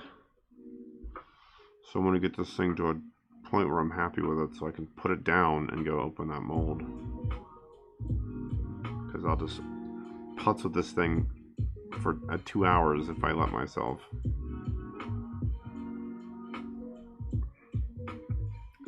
I have one too. I have I've got a spam, at least one spam account. I used to have more than one, just in case. You can also use Mailinator. It's this website for they're not fake emails, like they're real email addresses, but they're publicly accessible. So like you can just go and create one, and the inbox is just public. There's no login. You just type in the name of the inbox you want to go to. So you can use like, you can create one just for like if you're unsure of how spammy something's going to be, you can give them like a mailinator address. Even if you haven't created it yet, you can just give it to them and it'll create it when they get the first email.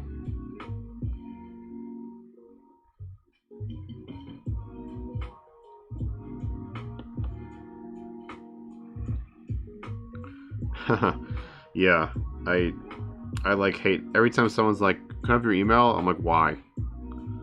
Give me a good reason. Because yeah, it's just like default is like, well, here's all the spam you never asked for. I don't know if you experience this Sabretooth, but I get like a lot of they're not even spam emails in the traditional sense of spam. They're like usually like recruiters of Indian descent who are like spamming with job applications, not like job positions, not applications, for like jobs and, you know, on the other side of the country that are temporary.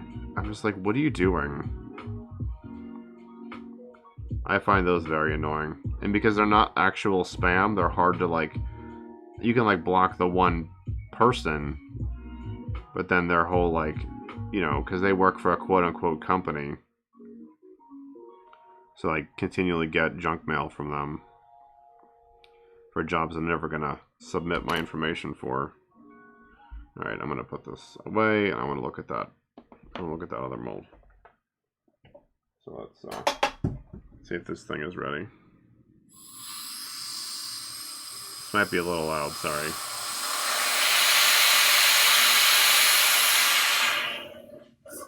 I could do it slow or I could do it fast. I just thought fast would be better. Let's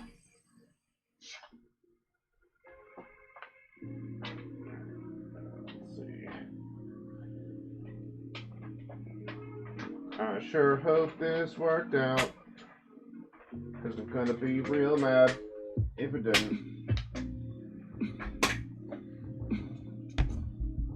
Well, that seems like it's done. Let's crack-a-lack it and see how this went.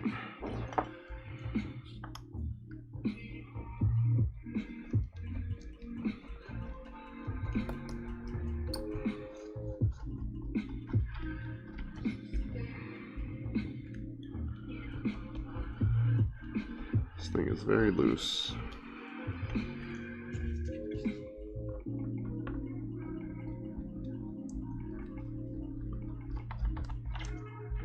I feel generally good about this. I see bubbles at the top. I'm hoping there aren't bubbles in the sides. I did forget to put the keys in on the first half, so that kind of sucks.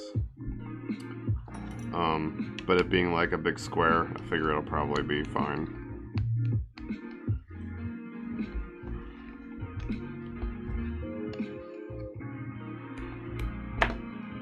Had some leakage.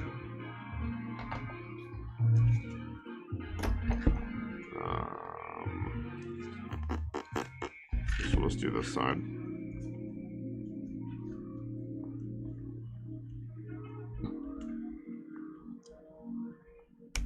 Yeah, I think they just like I think they're like legitimate recruiters.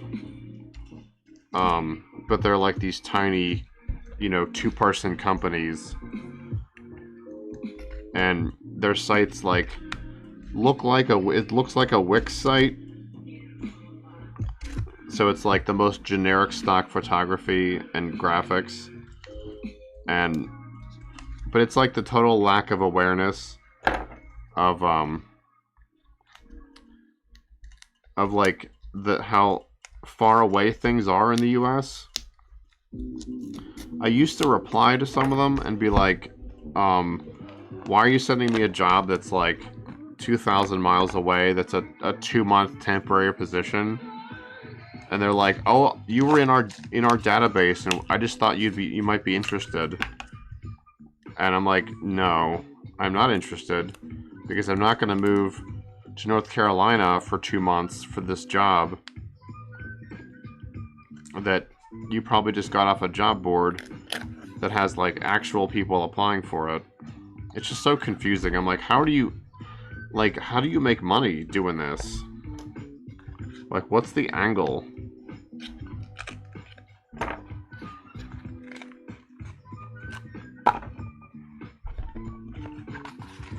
It's very confusing to me. Alright, this looks like it's probably good.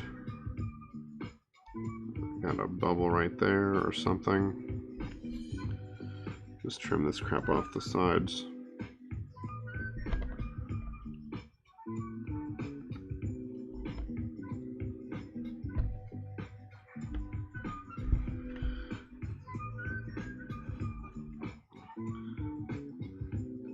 I don't know how someone who's like, so you're saying you've seen a lot of like foreigners applying to local full-time jobs. Yeah, I don't know how they're thinking they're gonna get that. I mean, I guess if you don't apply, you don't know, right? But heck, it's been like impossible for me to even get like something in my own city, and I live here.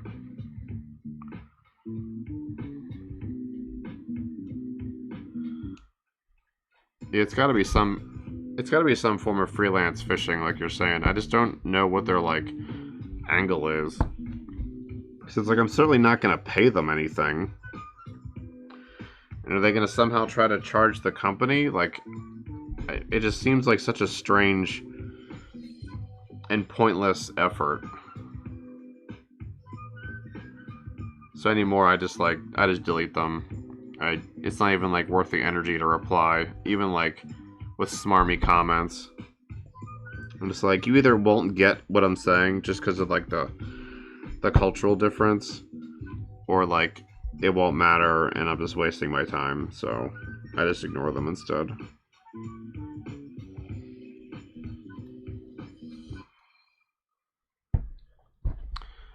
I mean, I've like been jerked around by so many recruiters, like legit recruiters, like in the US, that I'm just like so like over them.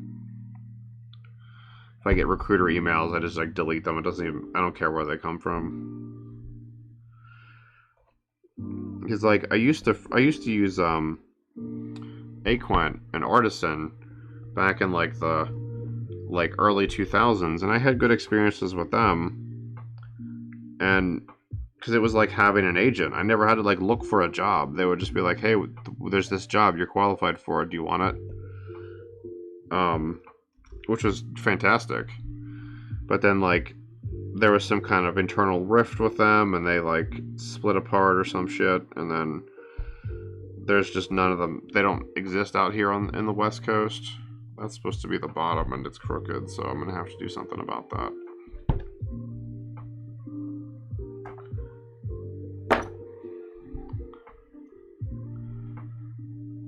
Oh, yeah. Applying for a on-site position, asking about remote. I mean, like, I've done that, but not in the way that where I reached out and said, "Hey, could I do this remotely?" It's always been someone has approached me from a company and been like, "Oh, we have this position." And I'm like, "Okay, I don't live in that city. I'm not moving there, but you're clearly interested. So, like, you know, can we work something out?" And like, you know, the irony now is like, because of COVID, so many of these companies have been forced to go remote, where they could have just been doing that the whole time. But I'm sure they're still going to fight it later, because everything is stupid. Alright, so let's see how this thing's going to work here.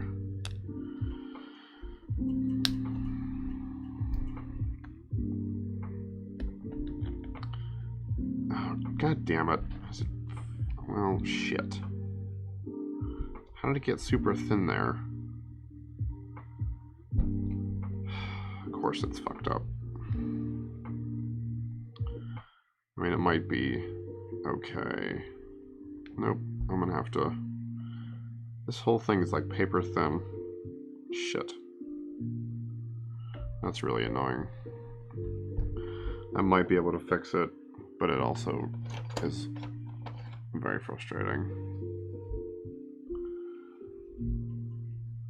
I can probably like glob on some brush on silicone there to fix that. Just the fact that I have to do it is frustrating. Because now it's super thick on this side, so the whole fucking thing like shifted in the mold. God damn it.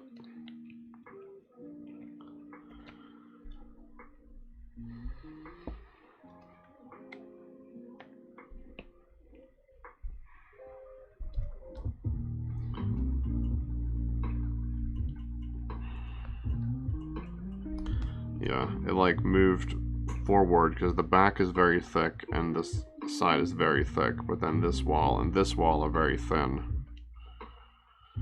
So that's annoying.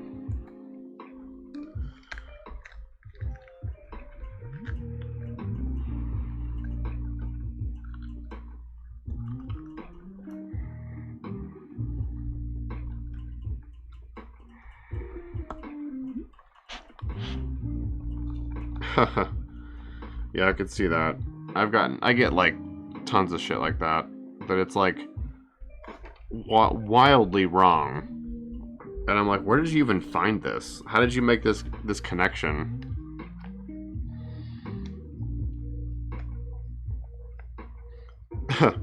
Yeah, 6 time zones away for remote work doesn't really work.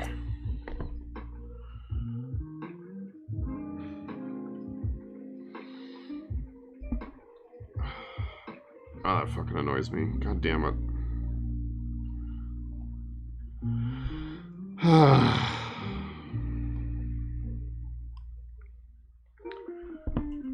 At least it's on the overflow part of it. Still, though.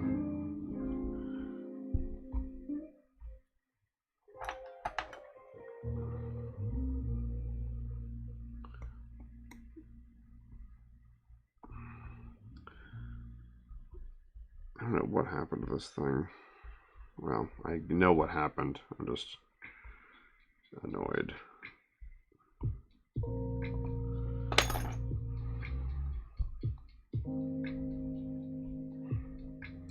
I can probably fix it. Just not today.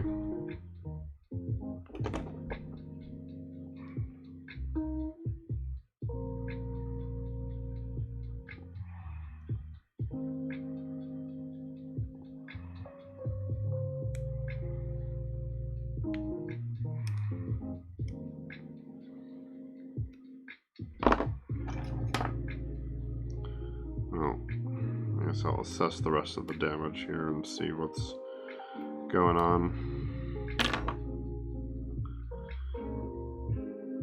Yeah, it was mostly that, so it says build higher walls. Yeah, it like, I think the vacuum caused it to like shift in the mold because there was silicone that went underneath. And I think it like tilted the mold to the side.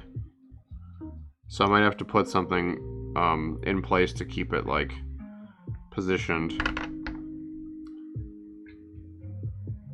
When I had it built up pretty well the first time, and when I had to take it out of the box because I forgot to spray it with mold release, I kind of half expected something to go sideways with it.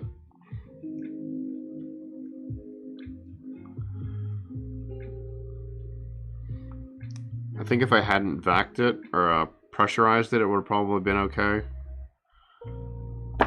So that's just a lesson I'll learn for the future is try to make it like more stable. Alright, so I can pull these guys out.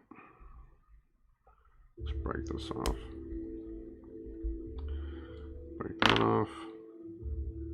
Motherfucker, come on. There's a little air bubble in the peg here. Jesus.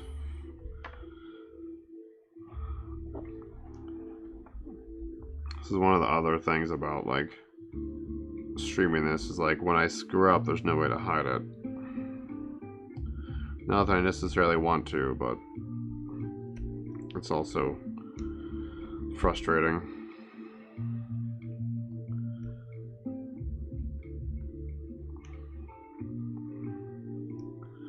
I feel like it's this 20T. This shit is like so, I think it's just not good for molds like this that like are prone to have trapped air. So then like I have like I said, it's the mistakes are like all part of it. And yeah, that's true.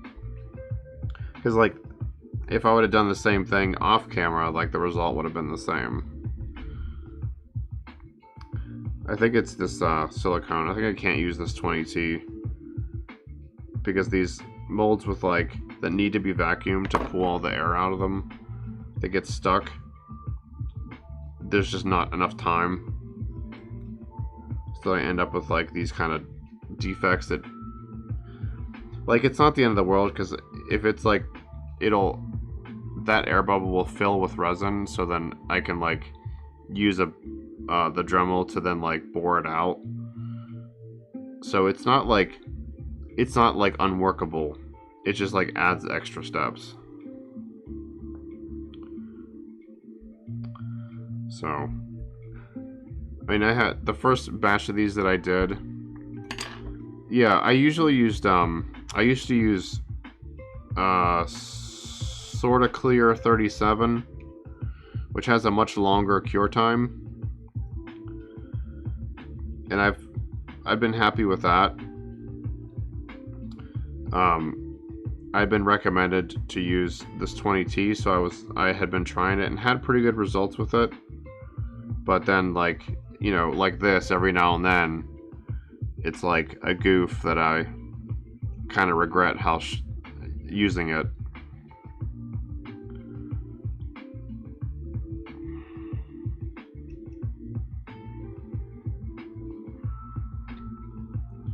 Alright, so that's the top of that.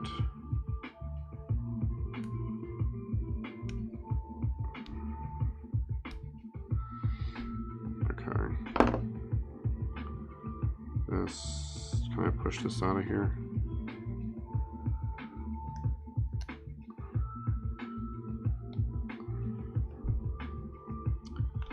Yeah, I've seen that option too, of using a vibration table. I think it's just the 20T. It just cures too fast. I think it's good for simpler molds where you don't have like the risk of trapped air being like a problem.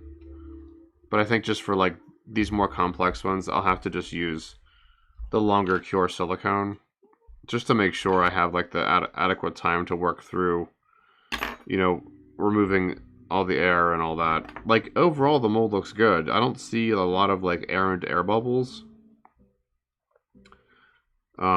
It's really just this tiny one right here, and then obviously this, but this is fixable. This I'm not worried about. This is annoying. This has one too. So it's like, it's these tiny holes, right, that the air needs to be pulled out of those. And I've had issues with these things since I started using them, so it's an ongoing thing I'm trying to work out.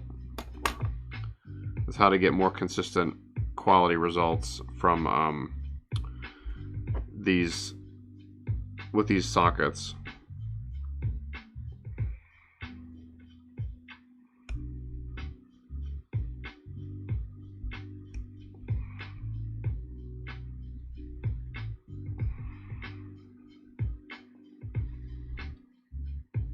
But I also do everything the hard way, so that's probably par for the course, really.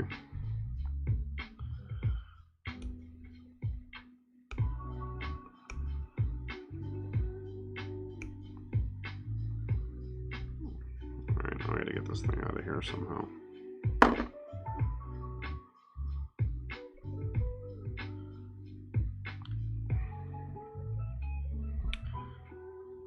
Yeah, that's the thing with the Sorta Clear 37. That stuff can take a beating. It's a pretty hard silicone once it cures. like, it's still flexible. This stuff this is very flexible, so it's like twice as stiff as this. Alright, so I gotta cut down through here, right? So I gotta cut all this out to create a reservoir.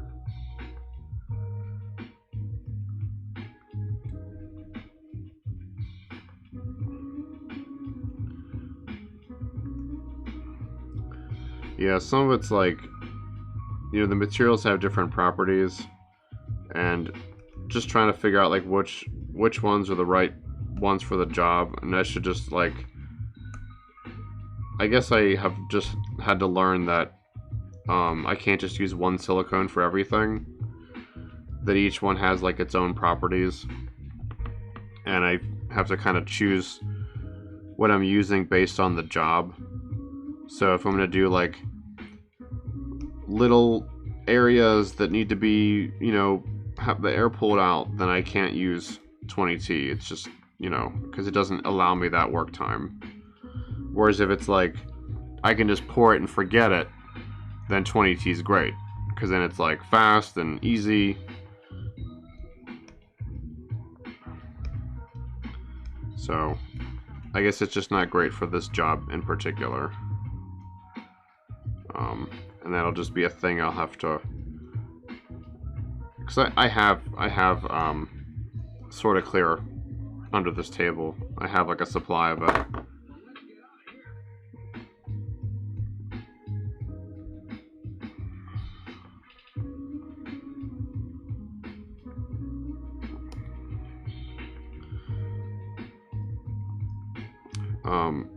I haven't heard of that one. I've considered brush-on silicones, like putting down a layer of brush silicone to fill little pegs like that, and then filling the rest of it with like another silicone, because then I don't have to worry about, oh, am I getting these details like they're already covered.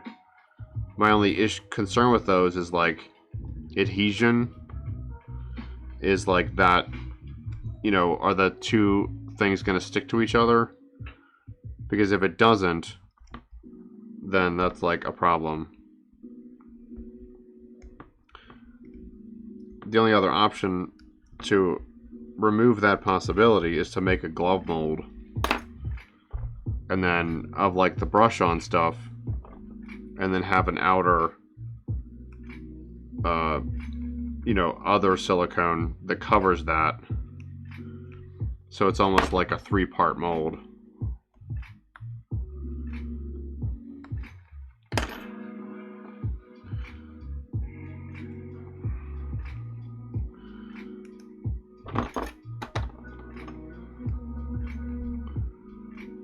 Yeah, I'm always like trying to figure out what are the more optimal ways to do things based on the task I'm doing.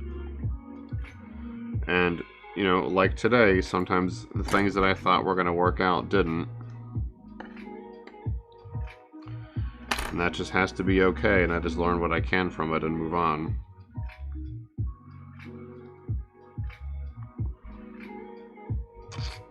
What am I looking for? This?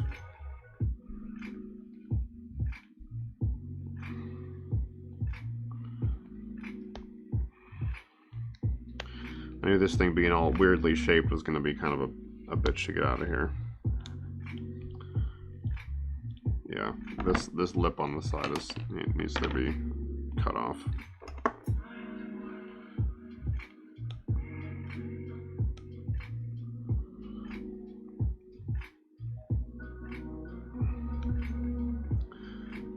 I mean, this is not the first time that I've screwed stuff up, and I kind of anymore look at not mistakes, but like setbacks like this, and I'm like, okay, what is salvageable?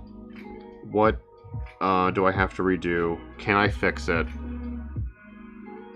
And I just kind of assess where I'm at, and then make a decision of like how to go forward. Like, do I just remake this thing? Do I usually I'll try to salvage it first, because then it's, you know, the material and stuff and the time's not wasted. So that's what I'll do with this, is I'll try to salvage it first. I'll do some casts and see how much of an issue these little air bubbles are. They're probably not too bad, because I can use a really fine bore Dremel and like chip those off once the part comes out of the mold. And on the flip side, right, is like these will, if I watch how much I like bore them down, I can actually get a tighter fit to the peg, so it can be like a benefit. So it just kind of depends how you look at it. Alright, this looks generally okay.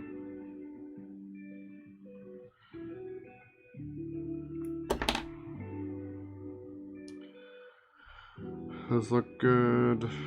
This all generally looks fine. This I can fix.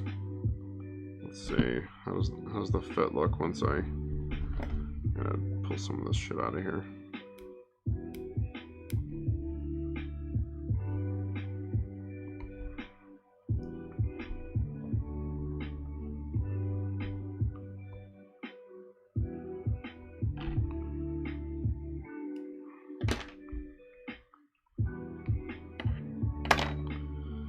Okay, that bottom's crooked, but I can fix that later.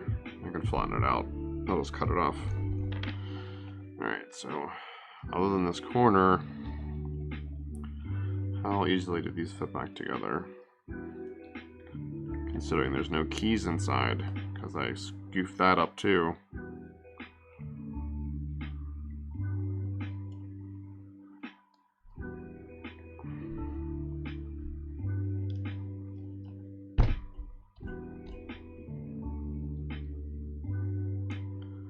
I don't think that's seated quite right. So let's see, so this needs to go down the side. Can't have this thing tear. So if I wiggle it, just gotta wiggle with it. Keys would have been better, but I guess I'll just have to do a test cast and see how it comes out. I think it sits snug enough. Because I cut some of this off, didn't I?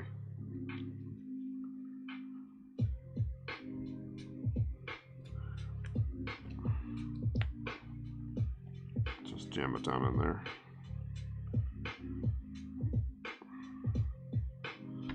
Let's see, so... Oh god, it's so annoying.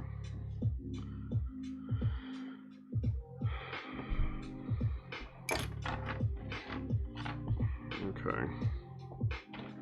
Let's see. Just clean up all these little scrappy bits.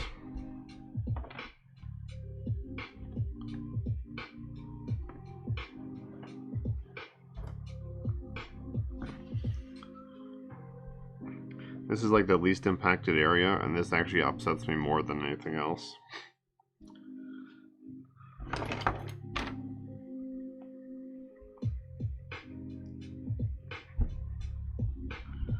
Alright, so I'm gonna cut this off. Get my cleaver out.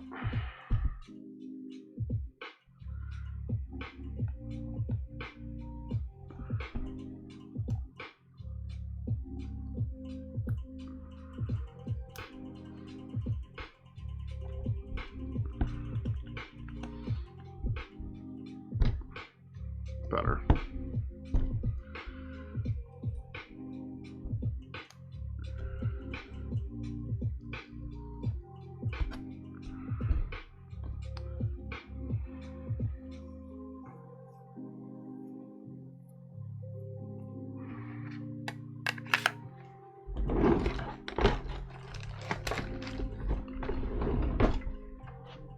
That thing's been really handy over the years too. Alright, I'll save that so I can use it as scrap later. Actually, I wonder if I could glue this on. But I could do that.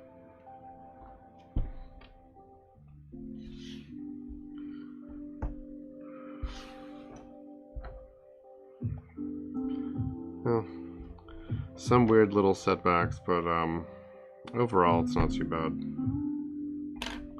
Yeah, I think when I put the mold release on, it'll be a little more slick and it'll like slide together better.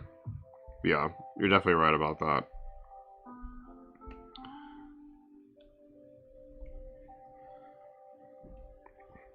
I definitely had some concerns when I put this thing together, which became, you know, known. But I think it'll be okay.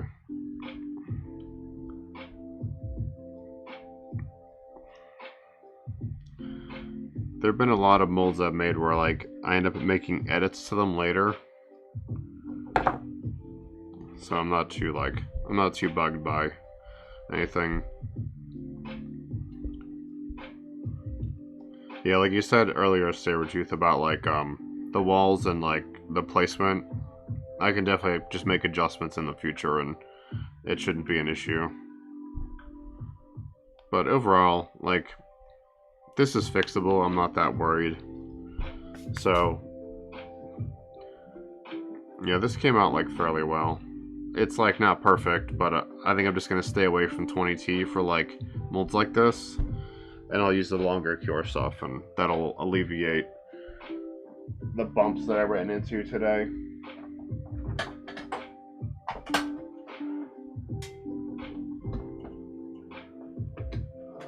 I need a bag for this guy. I eat a lot of jelly sandwiches. That's like my go-to lunch. So like I have lots of these deli bags, and I like them for storing molds, just for to keep dust off of them.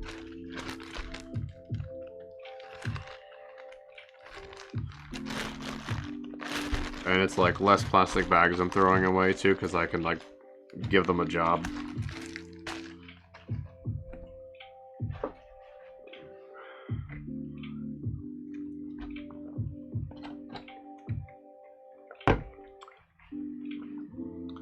Alright. That's scrap. Alright. I think I'm going to call it there. I actually covered a lot of ground today, so I'm feeling pretty good.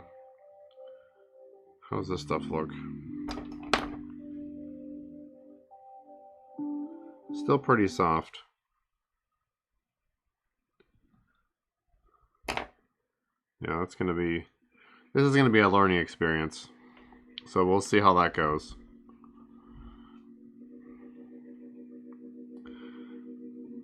You made edits too, Sabretooth, to your molds? Yeah, it's a mixed bag, right? Like, sometimes I can just make some cuts, and it, like, helps.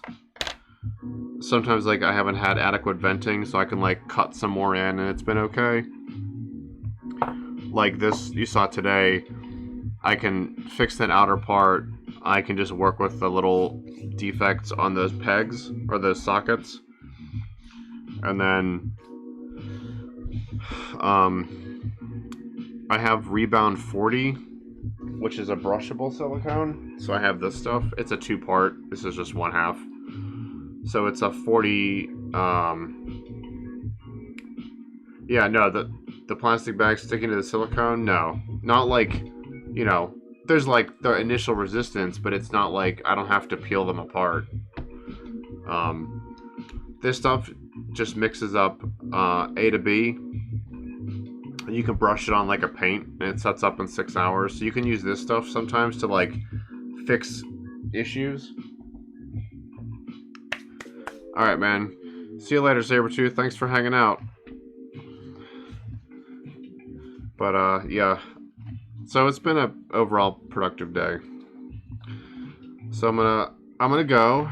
Thanks for hanging out, everyone. Thanks for the lively chat today. That was nice.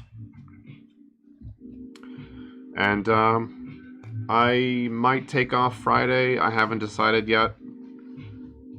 So if you get a notification from me, I guess I'll be on, and otherwise I won't. And if not, then I'll be back on Monday. So thanks. Have a good holiday, everyone.